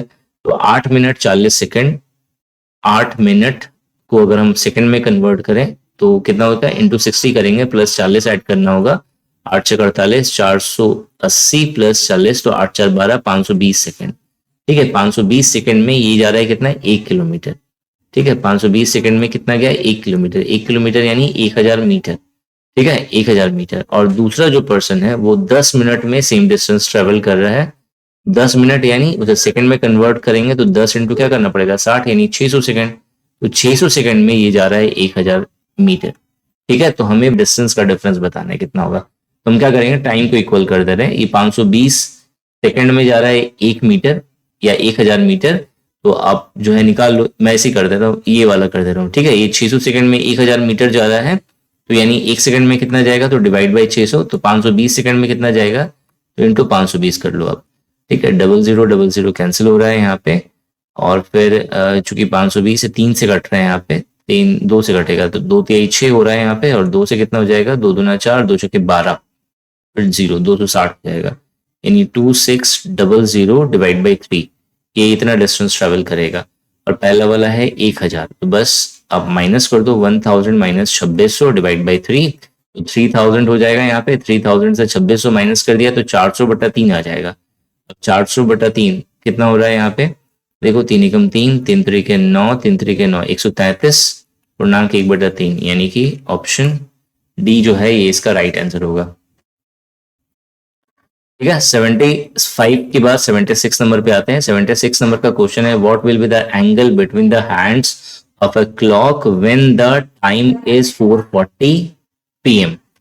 4:40 हुआ है, तो जो आर का जो निडल होगा और जो मिनट वाला जो निडल होगा, इसके बीच में कितने डिग्री का एंगल बनेगा, हमें ये पूछा गया है। देखो इस तरह का जो क्वेश्चन होता है, इसे सॉल्व करने का जो तरीका है वो क्या है, हमें फाइंड करना है एंगल। तो एंगल इक्वल्स टू, जो फॉर्मूला होता है वो होता है मॉड 30 इंटू आवर, मतलब जो आवर वाला टाइम है इसको क्या करना है, 30 से मल्टीप्लाई करना है, फिर -11/2, 11/2 इंटू मिनट वाला जो टाइम है वो, फिर मॉड। ठीक है, सो यहाँ पे 30 है into R, R equals to कितना गिवन है, 4, -11/2 इंटू मिनट वाला कितना है, 40। ठीक है, सो ये कैंसिल हो जाएगा 20 बार में, 20 बार में, सो कितना आ जाएगा, 4 के 12 120, और फिर 11 दूना 22, 220। ठीक है, मॉड, मॉड का मतलब कि अंदर वाला वैल्यू चाहे वो माइनस में हो, माइनस करेंगे 220 से 120 माइनस करा कितना आएगा, 100 माइनस में आएगा, क्योंकि ऑब्वियस है माइनस वाला ज्यादा बड़ा है। तो जो मॉड है इसका मतलब क्या होता है कि अंदर की वैल्यू माइनस में भी होगी, तब भी हमें क्या लेना है, प्लस वाला लेना है। तो 100 जो है 100 डिग्री, ये इसका राइट आंसर होगा। ठीक है, प्लस में क्यों लेना है, क्योंकि एंगल जो है वो कभी भी माइनस में नहीं होता। सो यहाँ पे क्या होगा, हमें प्लस 100 डिग्री काउंट करना है यहाँ। एक साथ हम लोग 77 नंबर के क्वेश्चन पे। 77 नंबर का क्वेश्चन है, a shopkeeper allows a discount of 10%। ठीक है, एक शॉपकीपर जो है 10% का डिस्काउंट दे रहा है और to his customer, and still gain 20% on cost, और उसके बाद भी जो है वो 20% का कॉस्ट पे जो है वो प्रॉफिट गेन कर रहा है। तो the mark price of the article whose cost is ₹450, इसका कॉस्ट प्राइस 450 रुपए है, तो उसका एमआरपी कितना होगा ये पूछा है। ठीक है, देखो बनाने का बहुत सारा मेथड है, जो सबसे सिंपल मेथड है वो है CP इज टू MP, मतलब cost price into MRP, mark price जो है वो क्या होगा। तो इसका तरीका है कि जो 100 है, तो ये जो रेशियो है CP is to MP equals to 100, जो है इस केस में क्या करेंगे, माइनस डिस्काउंट परसेंट और is to 100 plus profit percent. ठीक है, ये फॉर्मूला है, इससे आराम से इजीली निकाल सकते हो। यहाँ पे 100 माइनस डिस्काउंट परसेंट कितना था, तो 10, और फिर यहाँ पे 100 प्रॉफिट कितना हुआ था, 20% का, और हमें यहाँ पे CP भी दिया हुआ है 450, तो 450 divided by MP mark price equals to, यहाँ पे हो गया 90, यहाँ पे हो गया 120, 0 कैंसिल हो रहा है, 9 पचे 45 और 0, 12 पचे 60, 600, तो 600 रुपए में जो है वो क्या कर रहा है, MRP जो है उसका कितना हो गया, 600 रुपए। ठीक है, तो 600 ये इसका क्या हो जाएगा, राइट आंसर हो जाएगा। 78 नंबर के क्वेश्चंस पे आते हैं। 78 नंबर का क्वेश्चन है, what least number must be added to 1057 to get the number exactly divisible by 23। बहुत सिंपल सा क्वेश्चन है, 1057 है, हमें क्या करना है, 23 से एग्जैक्टली डिविजिबल होगा, तो जो सबसे लीस्ट नंबर जो ऐड करना होगा वो बताना है। बहुत इसका जो सबसे इजी मेथड है वो क्या है, अब डिवाइड कर दो इसको। ठीक है, कितने बार में जाएगा, 5 या 15 115 हो जा रहा है ना, 5 बार में नहीं जाएगा, 4 बार में अगर हम लोग देखें तो 4 या 12 और 4 दूना 8 1 9 92 हो गया। तो यहाँ पे 3 होगा और यहाँ पे 1 आएगा, यहाँ पे 7 हम लोगों ने कॉपी करा तो 23। अगर हम लोग 6 दूना 12 एक 13 हो जाएगा, 6 3 18। तो 6 बार में तो नहीं जाएगा क्योंकि ज्यादा हो जा रहा है, हम लोग 5 बार में जाएगा यहाँ पे। तो कितना हो जाएगा, 5 3 15 और 5 दूना 10 और 1 11, सो 115। तो यानी यहाँ पे कितना आ रहा है, 22 आ गया, ये तो कैंसिल हो जाएगा 22 से। अगर देखो यहाँ पे अगर 23 हो जाता, मतलब अगर यहाँ पे 22 की जगह पे 23 आता तो 23 से कैंसिल होना था। ये कब होता, 22 की जगह पे 23 कब होता, जब ये जो 7 है इस 7 की जगह पे 8 होता, तो यहाँ पे मेरे को 23 मिल जाता। 8 कब होता, जब यहाँ पे 8 होता, तो कितना ज्यादा होता, तो एक और ज्यादा होता। तो यहाँ पे क्वेश्चन क्या था, least number must be added. तो लीस्ट नंबर कितना ऐड करना होगा, एक ऐड करना होगा। अगर हम एक और ऐड कर देंगे तो ये कंप्लीटली डिविजिबल हो जाएगा। ठीक है, सो 1 जो होगा ये इसका राइट आंसर होगा। ठीक है, 79 नंबर का क्वेश्चन है, वो है how many numbers between -11 and 11 are multiples of 2 और 3। मतलब -11 से लेकर के -11 से लेकर के +11 तक कितने सारे नंबर्स होंगे जो 2 या 3 के मल्टीपल होंगे। अब देखो इसका जो सबसे स्मार्ट अप्रोच है वो ये है कि बीच में 0 पड़ेगा, 0 से इधर वाला भी -11 वैसे ही जाना होगा, 0 से प्लस वाला वही जाना होगा, चाहे नंबर नेगेटिव में हो चाहे नंबर पॉजिटिव में हो, दोनों ही केसेस में। ठीक है, दोनों ही केसेस में जो नंबर होगा वो 2 से मल्टीपल होगा, 3 से मल्टीपल जो होगा वो सेम ही होगा। मतलब अगर जैसे -3 बात करें तो -3 हो या +3 हो, दोनों ही 3 से मल्टीपल मतलब डिविजिबल है। उसी तरह से 6 बात करें या -6 बात करें, दोनों ही डिविजिबल है। तो हम क्या करेंगे, हम 0 से 11 तक का देखेंगे और उसका डबल कर देंगे तो वो आंसर हो जाएगा, सिंपल। ठीक है, सो अब देखो 0 से 11 के बीच में बात करें तो 2 जो होगा वो 2 से डिविजिबल होगा, 3 3 से डिविजिबल होगा, 4 जो है वो 2 से डिविजिबल होगा, 5 किसी से डिविजिबल नहीं होगा, 6 2 3 दोनों से डिविजिबल होगा, 7 नहीं होगा, 8 हो सकता है, 9 होगा, 10 नहीं, 10 भी होगा, और फिर उसके बाद 11 तो है ही। तो टोटल कितने हो गए, 1 2 3 4 और फिर 3 7 है, तो 7 का डबल कर दो कितना हो गया 14। तो 14 जो है ये डिविजिबल है। ठीक है, अब देखो ये बिना सॉल्व किए भी आंसर हो सकता था, बस शर्त है कि यहाँ पे से नन ऑफ द अबव लिखा है। अगर नन ऑफ द अबव की जगह पे कोई और अगर नंबर होता है, जैसे मान लेते थोड़ी देर के लिए 17 होता, तो फिर हम लोग आराम से सोच सकते थे, क्योंकि चूंकि 2 बार आएगा 0 से 11 और 0 से -11, तो वो हमेशा जो है इवन नंबर होगा, ऑड कभी पॉसिबल नहीं है। तो 11 और 15 तो ऐसे ही कट गया, तो 14 हो सकता है। और अगर यहाँ पे अगर कोई इवन होता तो फिर गड़बड़ होता, तो फिर चेक करके आपको देखना पड़ता है। क्वेश्चन नंबर 80 है, class is divided into the 2 sections A and B। एक क्लास जो है वो 2 सेक्शन A और B में डिवाइडेड है। Passing average of 20 students of section A is 80%। पहले वाला जो सेक्शन A है उसमें 20 स्टूडेंट है, इसमें से जो पासिंग एवरेज है वो 80% है, और जो passing average of section B जिसमें 30 स्टूडेंट्स हैं उनका जो है पासिंग एवरेज कितना है 70%। Passing average of both the section, दोनों सेक्शन का क्या होगा पासिंग एवरेज। बहुत सिंपल क्वेश्चन है, यहाँ पे 20 इंटू 80 कर दो प्लस 30 इंटू 70 कर दो और डिवाइड बाई टोटल कितना है 30 20 50। ठीक है, सो अब बस मल्टीप्लाई करना है, 8 दूना 16 100 और प्लस 7 2100 डिवाइड बाई 50। तो ओवरऑल कितना हो जाएगा यहाँ पे 6 1 7 2 1 3 3700 बटा 50, 0 से 0 कैंसिल हो गया, 370/5, 5 से कैंसिल हो रहा है, 5 7 35, 5 चौके 20, 74%, यानी कि ऑप्शन बी जो है ये इसका राइट आंसर। ठीक है, 81 नंबर क्वेश्चन पे आते हैं। 81 नंबर का क्वेश्चन है, the least number which when divided by 4 6 8 and 9 leaves 0 remainder in each case and when divided by 13 leaves remainder of 7। ये देखो इस तरह का क्वेश्चन का आंसर बहुत आराम से आप ऑप्शन के थ्रू कर सकते हो, ऑप्शन से बहुत इजीली सॉल्व हो जाएगा ये क्वेश्चन। 13 से डिवाइड करने पे 7 रिमाइंडर बच रहा है, तो 13 बचे 65, 65 और 7 5 12 72, 72 यहाँ पे दिख रहा है।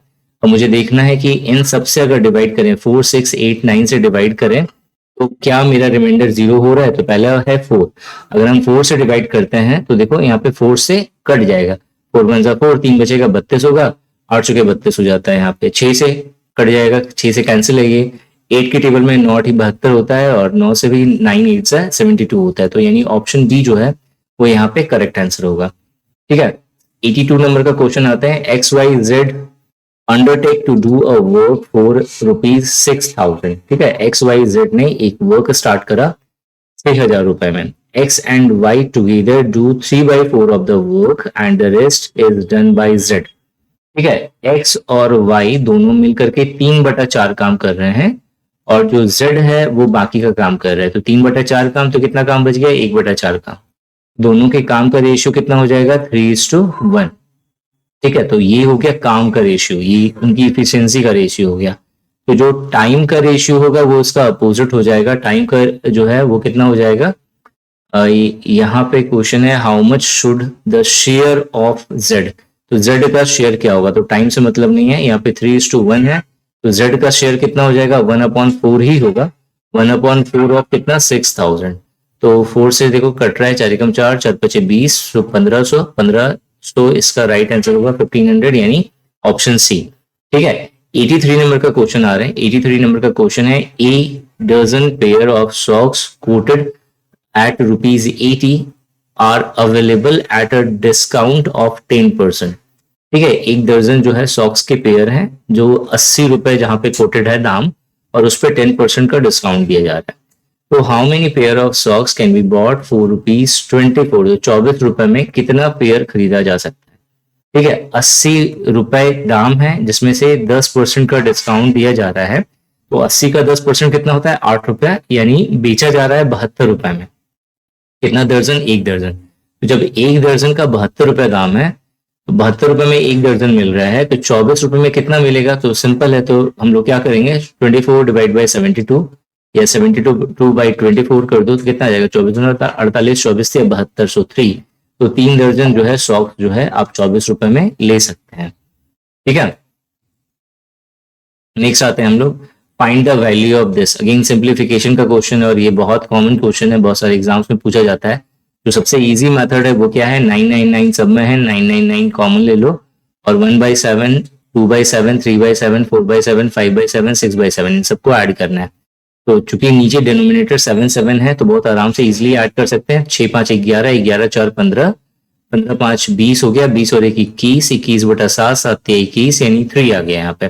कि 999 को लिख सकते हैं 1000 - 1 इंटू 3, तो यहाँ पे हो जाएगा 3000 - 3।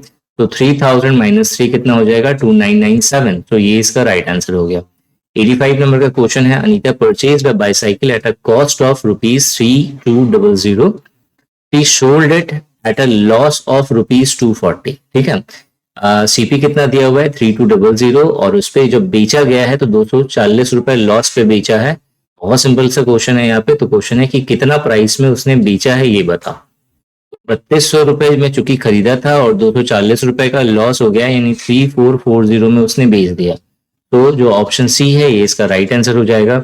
85 नंबर का क्वेश्चन है, Gopal bought a cell phone and sold it to Ram at 10% profit. Gopal ने क्या करा है? एक सेलफोन खरीदा है, बॉट करा है, ठीक है, और उसे सोल्ड करा है 10% प्रॉफिट पे। Ram wanted to sell it back to Gopal at 10% loss, then what will be the Gopal's position if he agreed. ठीक है, तो गोपाल का पोजीशन बताना। इस तरह का क्वेश्चंस को कैसे सॉल्व करते हैं? तो इस मतलब तरीका क्या है, हम लोग को एक में 10% प्रॉफिट हुआ है, दूसरे में 10% का लॉस हुआ है। तो तरीका है, जब भी हमें 2 परसेंटेज गिवन होगा इस तरह का, तो पहला वाला है x plus Y plus XY by 100, ये इसका फॉर्मूला है नेट हमें प्रॉफिट या लॉस निकालने का। अब क्योंकि पहला वाला प्रॉफिट हुआ है तो पहला वाला वैल्यू प्लस में है, दूसरा वाला लॉस हुआ है यानी दूसरा वाला वैल्यू माइनस में है। ठीक है, और फिर प्लस यहाँ पे कितना है XY, यानी 10 इंटू 10, मतलब दूसरा वाला माइनस होगा तो यहाँ पे -10, तो माइनस प्लस माइनस हो जाएगा, डिवाइड बाई 100। ये दोनों कैंसिल हो गया, ऊपर में 100 नीचे में 100 कैंसिल होकर के क्या हो जाएगा 1, तो -1%, यानी 1% उसे क्या हुआ है माइनस, मतलब लॉस। ठीक है, तो 1% का लॉस हुआ है, तो यानी ऑप्शन बी जो है ये इसका राइट आंसर हो जाएगा। 87 नंबर का क्वेश्चन, 87 नंबर का क्वेश्चन हमें अंडर रूट क्वेश्चन मार्क यहाँ पे फाइंड करना है। इसे मैं मान लेता हूँ x, तो अंडर रूट x की वैल्यू फाइंड करनी है। तो under root x plus 3/5 of का मतलब मल्टीप्लाई होता है इंटू 80, तो यहाँ पे 60 इंटू हाफ प्लस 8, ठीक है, हाफ प्लस 8, इससे ये कटा 30, यहाँ पे 38 हो जाएगा, कितना हो जाएगा, 25 80 कितना हो जाएगा, 12 सत्ते 84, 12 25 60, 16 25 80 हो गया, यहाँ पे 16 48 हो गया, तो यहाँ पे -10 आ जाएगा, मतलब रूट एक्स इक्वल्स टू यहाँ पे कितना आएगा, -10। हम क्या करेंगे, दोनों तरफ स्क्वायर करने वाले हैं, तो स्क्वायर से root cancel, X equals to कितना हो जाएगा, -10 का स्क्वायर कितना होगा, 100, तो एक्स की वैल्यू कितनी आ जाएगी, 100। तो 100 यहाँ पे ऑप्शंस गिवन नहीं है, तो ये क्वेश्चन का जो ऑप्शन है वो गलत यहाँ पे गिवन है। ठीक है, सो नेक्स्ट क्वेश्चन पे आते हैं हम लोग, क्वेश्चन नंबर 88 पे। क्वेश्चन नंबर 88 है 3/4 ऑफ 5/6 ऑफ 7/10 ऑफ दिस। तो क्वेश्चन मार्क हमें बताना है, हमें फाइनली इसकी वैल्यू बतानी है। बहुत सिंपल है, ऑफ का मतलब मल्टीप्लाई होता है, तो आप मल्टीप्लाई कर दो और देखो कौन कौन कैंसिल हो रहा है। तो 3 से ये 6 कैंसिल हो जा रहा है 2 बार में, फिर अब यहाँ पे 2 है, और फिर वो 7 5 से देखो, 5 से ये 10 कैंसिल हो जाएगा 2 बार में, तो यहाँ पे 4 दूना 8, 8 दूना 16 हो गया, यहाँ पे 16 चुके 64, ऐसे ही कट जा रहे हैं। यहाँ पे देखो मैं डायरेक्ट काट रहा हूँ, यहाँ पे 4 2 8, 8 2 16, तो ये 16 से ये कट जाएगा, 16 1 16, फिर 0, फिर 16 चुके 64 होता है, 104 आएगा। अब 7 चौका 28 होगा यहाँ पे, और 7 तो 7 2 8, यानी कि ऑप्शन डी जो है ये इसका राइट आंसर हो जाएगा। तो नेक्स्ट नंबर के क्वेश्चन पे आते हैं, क्वेश्चन नंबर 89। क्वेश्चन नंबर 89 कह रहा है, in an examination out of 480 students, 480 students में से 85% of the girls and 70% of the boys passed. ठीक है, टोटल 480 स्टूडेंट्स हैं टोटल एक एग्जामिनेशन में, जिसमें से 85% गर्ल्स और 70% बॉयज जो है वो पास हुए। अब चूंकि 480 स्टूडेंट्स हैं, हम मान लेंगे नंबर ऑफ बॉयज कितना है, बी, और नंबर ऑफ गर्ल्स कितना है, जी। तो पहला equation B plus G equal to कितना मिलेगा मुझे, 480। ठीक है, ये फर्स्ट इक्वेशन मिला। सेकेंड इक्वेशन क्या कह रहा है कि 85% of the girls and 70% of the boys pass. अब 85% ऑफ द गर्ल्स, यानी 85% ऑफ द गर्ल्स, 85% मतलब डिवाइड बाई 100 ऑफ गर्ल्स, और प्लस 70% ऑफ द बॉयज जो है वो पास किया है। तो टोटल यहाँ पे पास, यहाँ पे परसेंटेज दिया हुआ है 75%। 480 का 75% कितना होगा, तो अब 75% का मतलब कितना होता है, 3/4। 4 से कट रहा है यहाँ पे, 12 चौक 48, 12 3 36, 360, तो यानी यहाँ पे कितना मिलेगा मुझे, 360 मिलेगा। बस इसको सॉल्व करना है। तो इसे सॉल्व करने जाए, 17 25 85 और 20 25 100, फिर यहाँ पे 5 से 5 7 5 के 20, और फिर यहाँ पे 20, यानी जो सेकंड वाला इक्वेशन है वो है 17G प्लस 14B। ठीक है, 17G plus 14B equals to 360 into 20, 36 दूना 72, 7200। देखो मुझे फाइंड क्या करना है, how many boys appeared in the examination. So boys find करना है, यानी गर्ल्स को हटाना पड़ेगा। तो गर्ल्स यहाँ पे 17 है, तो एक काम करो, पहले वाले इक्वेशन को 17 से मल्टीप्लाई कर दे रहे हैं, तो 17B यहाँ पे दिखेगा, और यहाँ पे 17G दिखेगा, और इक्वल्स टू 480 को जब हम लोग 17 से मल्टीप्लाई कर रहे हैं, 480 को 17 से मल्टीप्लाई कर रहे हैं, तो मुझे यहाँ पे कितना आएगा, 8160। ठीक है, सो 8160 आप यहाँ पे लिखो, और फिर यहाँ पे सब्ट्रैक्शन का साइन, जी से जी कैंसिल हो गया, यहाँ पे कितना दिखेगा मुझे, 3B इक्वल्स टू, इधर कितना आएगा 60, और फिर 9 2 11, तो यहाँ पे 960 आ जाएगा। 3 से कट रहा है, 3 तरीके 9, 3 दूना 6, और फिर 0, तो 320। तो ऑप्शन सी जो है ये यहाँ पे राइट आंसर हो जाएगा। 90 नंबर के क्वेश्चन पे आते हैं, क्वेश्चन नंबर 90। 90 नंबर का क्वेश्चन है, दी SCF of 3 number is 23। SCF जो है 3 नंबर का वो कितना है, 23 है। If they are in the ratio of 1:2:3 then find the numbers. ठीक है, 3 नंबर्स हैं, वो 1:2:3 के रेशियो में, तो 1:2:3 के रेशियो में नंबर है, तो मान लेते हैं नंबर जो है वो कितना है, x, 2x और 3x। इन तीनों का SCF क्या होगा, तो SCF क्या होता है, हाईएस्ट कॉमन फैक्टर। ठीक है, तो तीनों का जो कॉमन है वो कौन है, x, तो x जो है इसका SCF है, लेकिन x कितना है यहाँ पे, SCF कितना बोला है, 23, तो x की वैल्यू क्या आ गई यहाँ पे, 23। देन फाइंड द नंबर, सो 23 को x से मल्टीप्लाई करेंगे, 23 होगा, 23 2 जा कितना होगा, 46, 23 3 जा कितना हो जाएगा, 69। तो जो ऑप्शन बी है वो इसका राइट आंसर हो जाएगा। क्लियर हो गया। 91 नंबर का क्वेश्चन पे आते हैं। 91 नंबर का क्वेश्चन है, the population of A city is 2,50,000। ठीक है, 2,50,000 जो है ये पॉपुलेशन है किसी सिटी का। It is increase at a rate of 2% every year, मतलब हर साल जो है 2% क्या हो रहा है, इंक्रीज हो रहा है। ठीक है, अब देखो हर साल 2% इंक्रीज हो रहा है, इसका मतलब 2% को अगर हम लोग फ्रैक्शन में करें तो 2/100 यानी 1/50 होगा। मतलब अगर 50 था तो नेक्स्ट ईयर में कितना हो जाएगा, 51। 50 होगा तो 51 हो जाएगा। इधर मल्टीप्लाई करो, कितना हो जाएगा, 5×5=2500। इधर कितना होगा, 51 का जो है स्क्वायर कितना होता है, 2601। ठीक है, तो अब देखो यहाँ पे क्वेश्चन है कि the growth in the population after 2 years, तो 2 साल में जो पॉपुलेशन में जो ग्रोथ होगी, कितना ग्रोथ होगा वो फाइंड करना है। तो 2500 था और 2 साल के बाद कितना हो गया, 2601। तो कितना बढ़ा, तो आप बोलोगे सर 101 बढ़ गया, 101 बढ़ गया। तो यहाँ पे पॉपुलेशन कितनी थी, 250, मतलब 2,50,000 थी। यहाँ पे 2500 ऑलरेडी यहाँ पे गिवन है, तो कितना ज्यादा हो गया यहाँ पे, 2 0 का डिफरेंस हो गया। 2 0 लगा दो तो यहाँ पे 10,100 के आसपास पॉपुलेशन बढ़ी है। तो 10,100 ऑप्शन नंबर डी जो होगा ये इसका राइट आंसर हो जाएगा। 92 नंबर का क्वेश्चन, 92 नंबर का क्वेश्चन है, if the average age of Rakesh and Mohan is 15। जो एवरेज एज है राकेश और मोहन का वो कितना है, 15 साल। तो राकेश आर के मैं लिख रहा हूँ स्लॉट में, मोहन को एम, इन दोनों का जो एवरेज एज है वो 15 है। तो यानी टोटल कितना हो जाएगा, into 2। The average age of Mohan and Ramesh, इन दोनों का जो एवरेज एज है वो है 12, इंटू 2 कर देंगे तो टोटल आ जाएगा। और average age of Rakesh plus Ramesh, इन दोनों का जो एवरेज एज है वो है 13, इंटू 2 कर दिया। Then the age of Mohan is, तो मोहन का एज कितना होगा, अगर मैं इन तीनों को ऐड करूं तो मुझे 2 ब्रैकेट में राकेश प्लस मोहन प्लस रमेश मिलेगा, इक्वल्स टू इधर 15 दूना कितना होता है 30 और 12 दूना 24 और फिर 13 दूना 26। तो 24 और 26 कितना हो गया 50, 30 80, तो 80 2 से ये कट गया तो 40।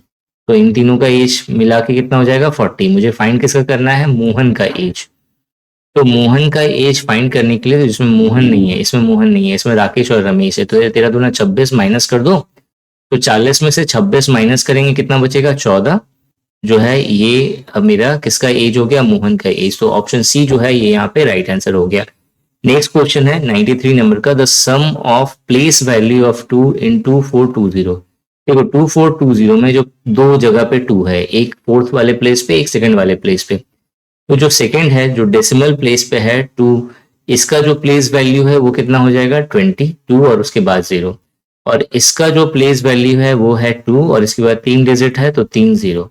तो इन दोनों का प्लेस वैल्यू का सम कितना हो जाएगा 2020, यानी कि ऑप्शन डी। 94 नंबर का question, 1/2 of a certain number is equals to 65% of the second number. कह रहा है कि 1/2 of a certain number that is number 1, ठीक है, इज इक्वल्स टू 65%, 65% यानी 65/100 of the second number number 2। तो हमें फर्स्ट टू सेकेंड का रेशियो बताना है। तो n1/n2 का रेशियो बताना है। इधर 65/100 और ये 2 इधर डिवाइड में था, इधर आया मल्टीप्लाई में हो गया। अब डिवाइड कर दो, 2 से कट गया 50 बार में, 5 से 10 और 5 से 13 × 5 = 65। तो 13:10, यानी कि ऑप्शन डी जो है ये राइट आंसर हो जाएगा। 95 नंबर का क्वेश्चन है, in a class of 49 students, 49 students की एक क्लास है, the ratio of girls to boys, girls से बॉयज का रेशियो है 4:3। ठीक है, if 4 girls leave the class, अगर 4 लड़कियों ने क्लास को लीव कर दिया तो ratio of the boys and the girls would be. बहुत सिंपल क्वेश्चन है, 4 3 इधर कितना हो गया 7, टोटल 7 है, यहाँ पे कितना है 49, 7 7 49 होता है, तो 7 जो है वो फैक्टर ऑफ मल्टीप्लीकेशन निकल गया, 7 चौक 28 और 7 3 21। ठीक है, तो गर्ल्स कितना है 28, बॉयज कितना है 21। लेकिन कह रहा है कि 4 लड़कियों ने क्लास लीव कर दिया, छोड़ दिया, तो -4 कर देंगे तो 24 और 21 हो जाएगा, 3 8 24, 3 7 21 और 8:7, ये इसका आंसर हो जाएगा। सो 95 का बी वाला जो ऑप्शन है ये इसका राइट आंसर होगा। नेक्स्ट नंबर क्वेश्चन आता है, क्वेश्चन नंबर 96। क्वेश्चन नंबर 96 है, general of an army wants to create a formation of a square from 36562 army man. After arrangement he found some army man remained unused, then the number of such army men remained unused was। Question यहाँ पे कह रहा है कि कुछ army man है, numbers इसका क्या है 36562।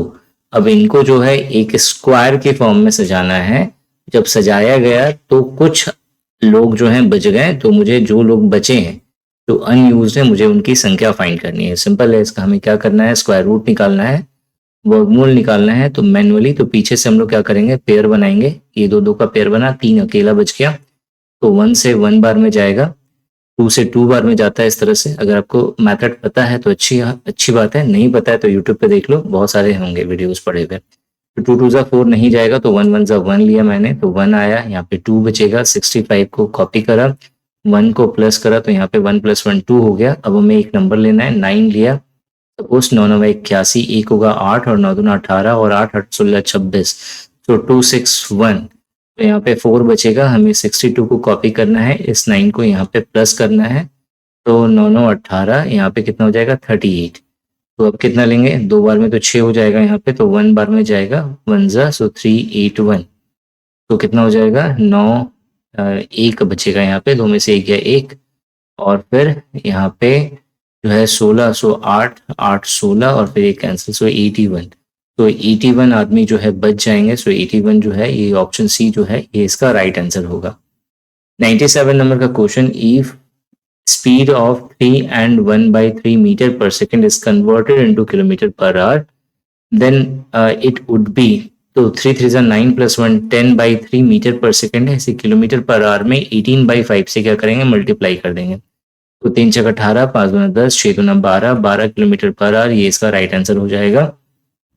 नेक्स्ट है 98 नंबर का क्वेश्चन है, a man covered a distance of 12 kilometre in 90 minute by cycle. 12 kilometre का डिस्टेंस जो है वो 90 मिनट में ट्रेवल किया जा रहा है साइकिल के द्वारा।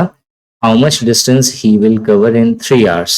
बहुत सिंपल सा क्वेश्चन है। 90 मिनट का मतलब कितना हो गया, 60 + 30, तो यानी कि 1.5 घंटा। तो 1.5 घंटा में 12 किलोमीटर, तो 3 घंटा में तो 12 दूना 24 किलोमीटर, तो 24 किलोमीटर, ये इसका राइट आंसर होगा। 99 नंबर का क्वेश्चन है, a tank can be field by pipe X in 2 hours and pipe Y in 6 hours। दो है X और Y, पाइप X के द्वारा जो है 2 घंटे में भराता है और पाइप Y के द्वारा 6 घंटे में भराता है वो tank. At 10 AM pipe X was open. 10 बजे जो है X को ओपन करा गया, और 11 बजे at what time will the tank be filled if the pipe Y is open at 11 AM। Pipe Y को 11 बजे ओपन करा गया, तो क्वेश्चन है कि कब जो है ये दोनों मिलके भर देंगे टैंक को। तो इन दोनों का एलसीएम निकालेंगे, 2 और 6 का एलसीएम कितना होगा 6, 2 3 6, 6 1 जा 6। ठीक है, अब चूंकि 10 बजे ये खोला है और ये 11 बजे खोला है, मतलब 11 बजे से दोनों चलना शुरू हो गए, तो जो स्टार्टिंग का जो 1 घंटा होगा 10 बजे से 11 बजे तक का, उस पे जो है एक्स ही भरेगा, जो 3 भाग भरेगा 1 घंटे में। तो यानी 6 में से 3 गया 3, तो 11 बजे तक 3 भाग भर गया होगा, 3 भाग बाकी है, उसे जो है दोनों मिल के भरेगा, यानी 3 + 1 4। तो 3/4 मिनट में 3/4 मिनट यानी कितना होता है, मतलब 3/4 का मतलब हो गया कितना, मेरा 45 मिनट। ठीक है, सो 11:45 में जो है वो पूरा भर जाएगा, मतलब 1 घंटा तो उधर पार हो गया 10 से 11, और फिर 3/4 का मतलब होता है मेरा 3/4 यहाँ पे घंटा है, चूंकि आर यहाँ पे लेके चल रहे हैं हम लोग, 10 से 11 1 घंटा, तो 3/4 आवर्स। 3/4 आवर्स का मतलब कितना हो गया 45 मिनट। तो 45 मिनट, तो 11:45 में जो है वो जो टैंक होगा वो फिल हो जाएगा। 100 नंबर का क्वेश्चन है, to cover a distance of 315 kilometer in 2.8 hours what should be the average speed of the car. बहुत सिंपल सा क्वेश्चन है कि 315 किलोमीटर का डिस्टेंस ट्रेवल करना है 2.8 आवर्स में, तो एवरेज स्पीड कितना होगा। अब चूंकि मीटर पर सेकंड में आंसर है, इसे मीटर पर सेकंड में कन्वर्ट करना पड़ेगा, तो 5/18 से क्या करना होगा, मल्टीप्लाई करना होगा। ठीक है, पॉइंट हटाया, तो पॉइंट हटाने के बाद यहाँ पे मैंने क्या कर दिया, 0 दे दिया। तो बस इसे आपको सॉल्व करना है। देखो 9 दूना 18 हो रहा है, 9 से 9 दूना 18, 9 3 27, 28 29 30 31, 4 बचा, 9 5 45। तो 9 दूना 18 और 9 से 9 3 27 हो रहा है, 3 1 4 और 9 5 45, 35 हो गया। फिर 7 चौक 28 और 7 5 35 हो गया। फिर 2 से कटेगा ये 25 बार में, तो 25 5 125/4 आ रहा है यहाँ पे। सो 125/4 कितना हो जाएगा, तो आप बोलोगे सर 4 3 12 होगा, 4 1 4 होगा, और फिर 4 2 8, 4 5 20, 31.25, यानी कि ऑप्शन डी जो होगा ये राइट आंसर होगा। सो ये टोटल 100 क्वेश्चंस थे। ठीक है, WB फूड SI का ये पूरा कंप्लीट पेपर था 2019 का जो हमने सॉल्व करा। अगर आप प्रीवियस ईयर पेपर पर बेस्ड अगर आपको मॉक टेस्ट अगर ज्वाइन करनी है तो निशांत अकेडमी ऐप जरूर डाउनलोड करें। Thanks for watching this video and wish you good luck for your paper.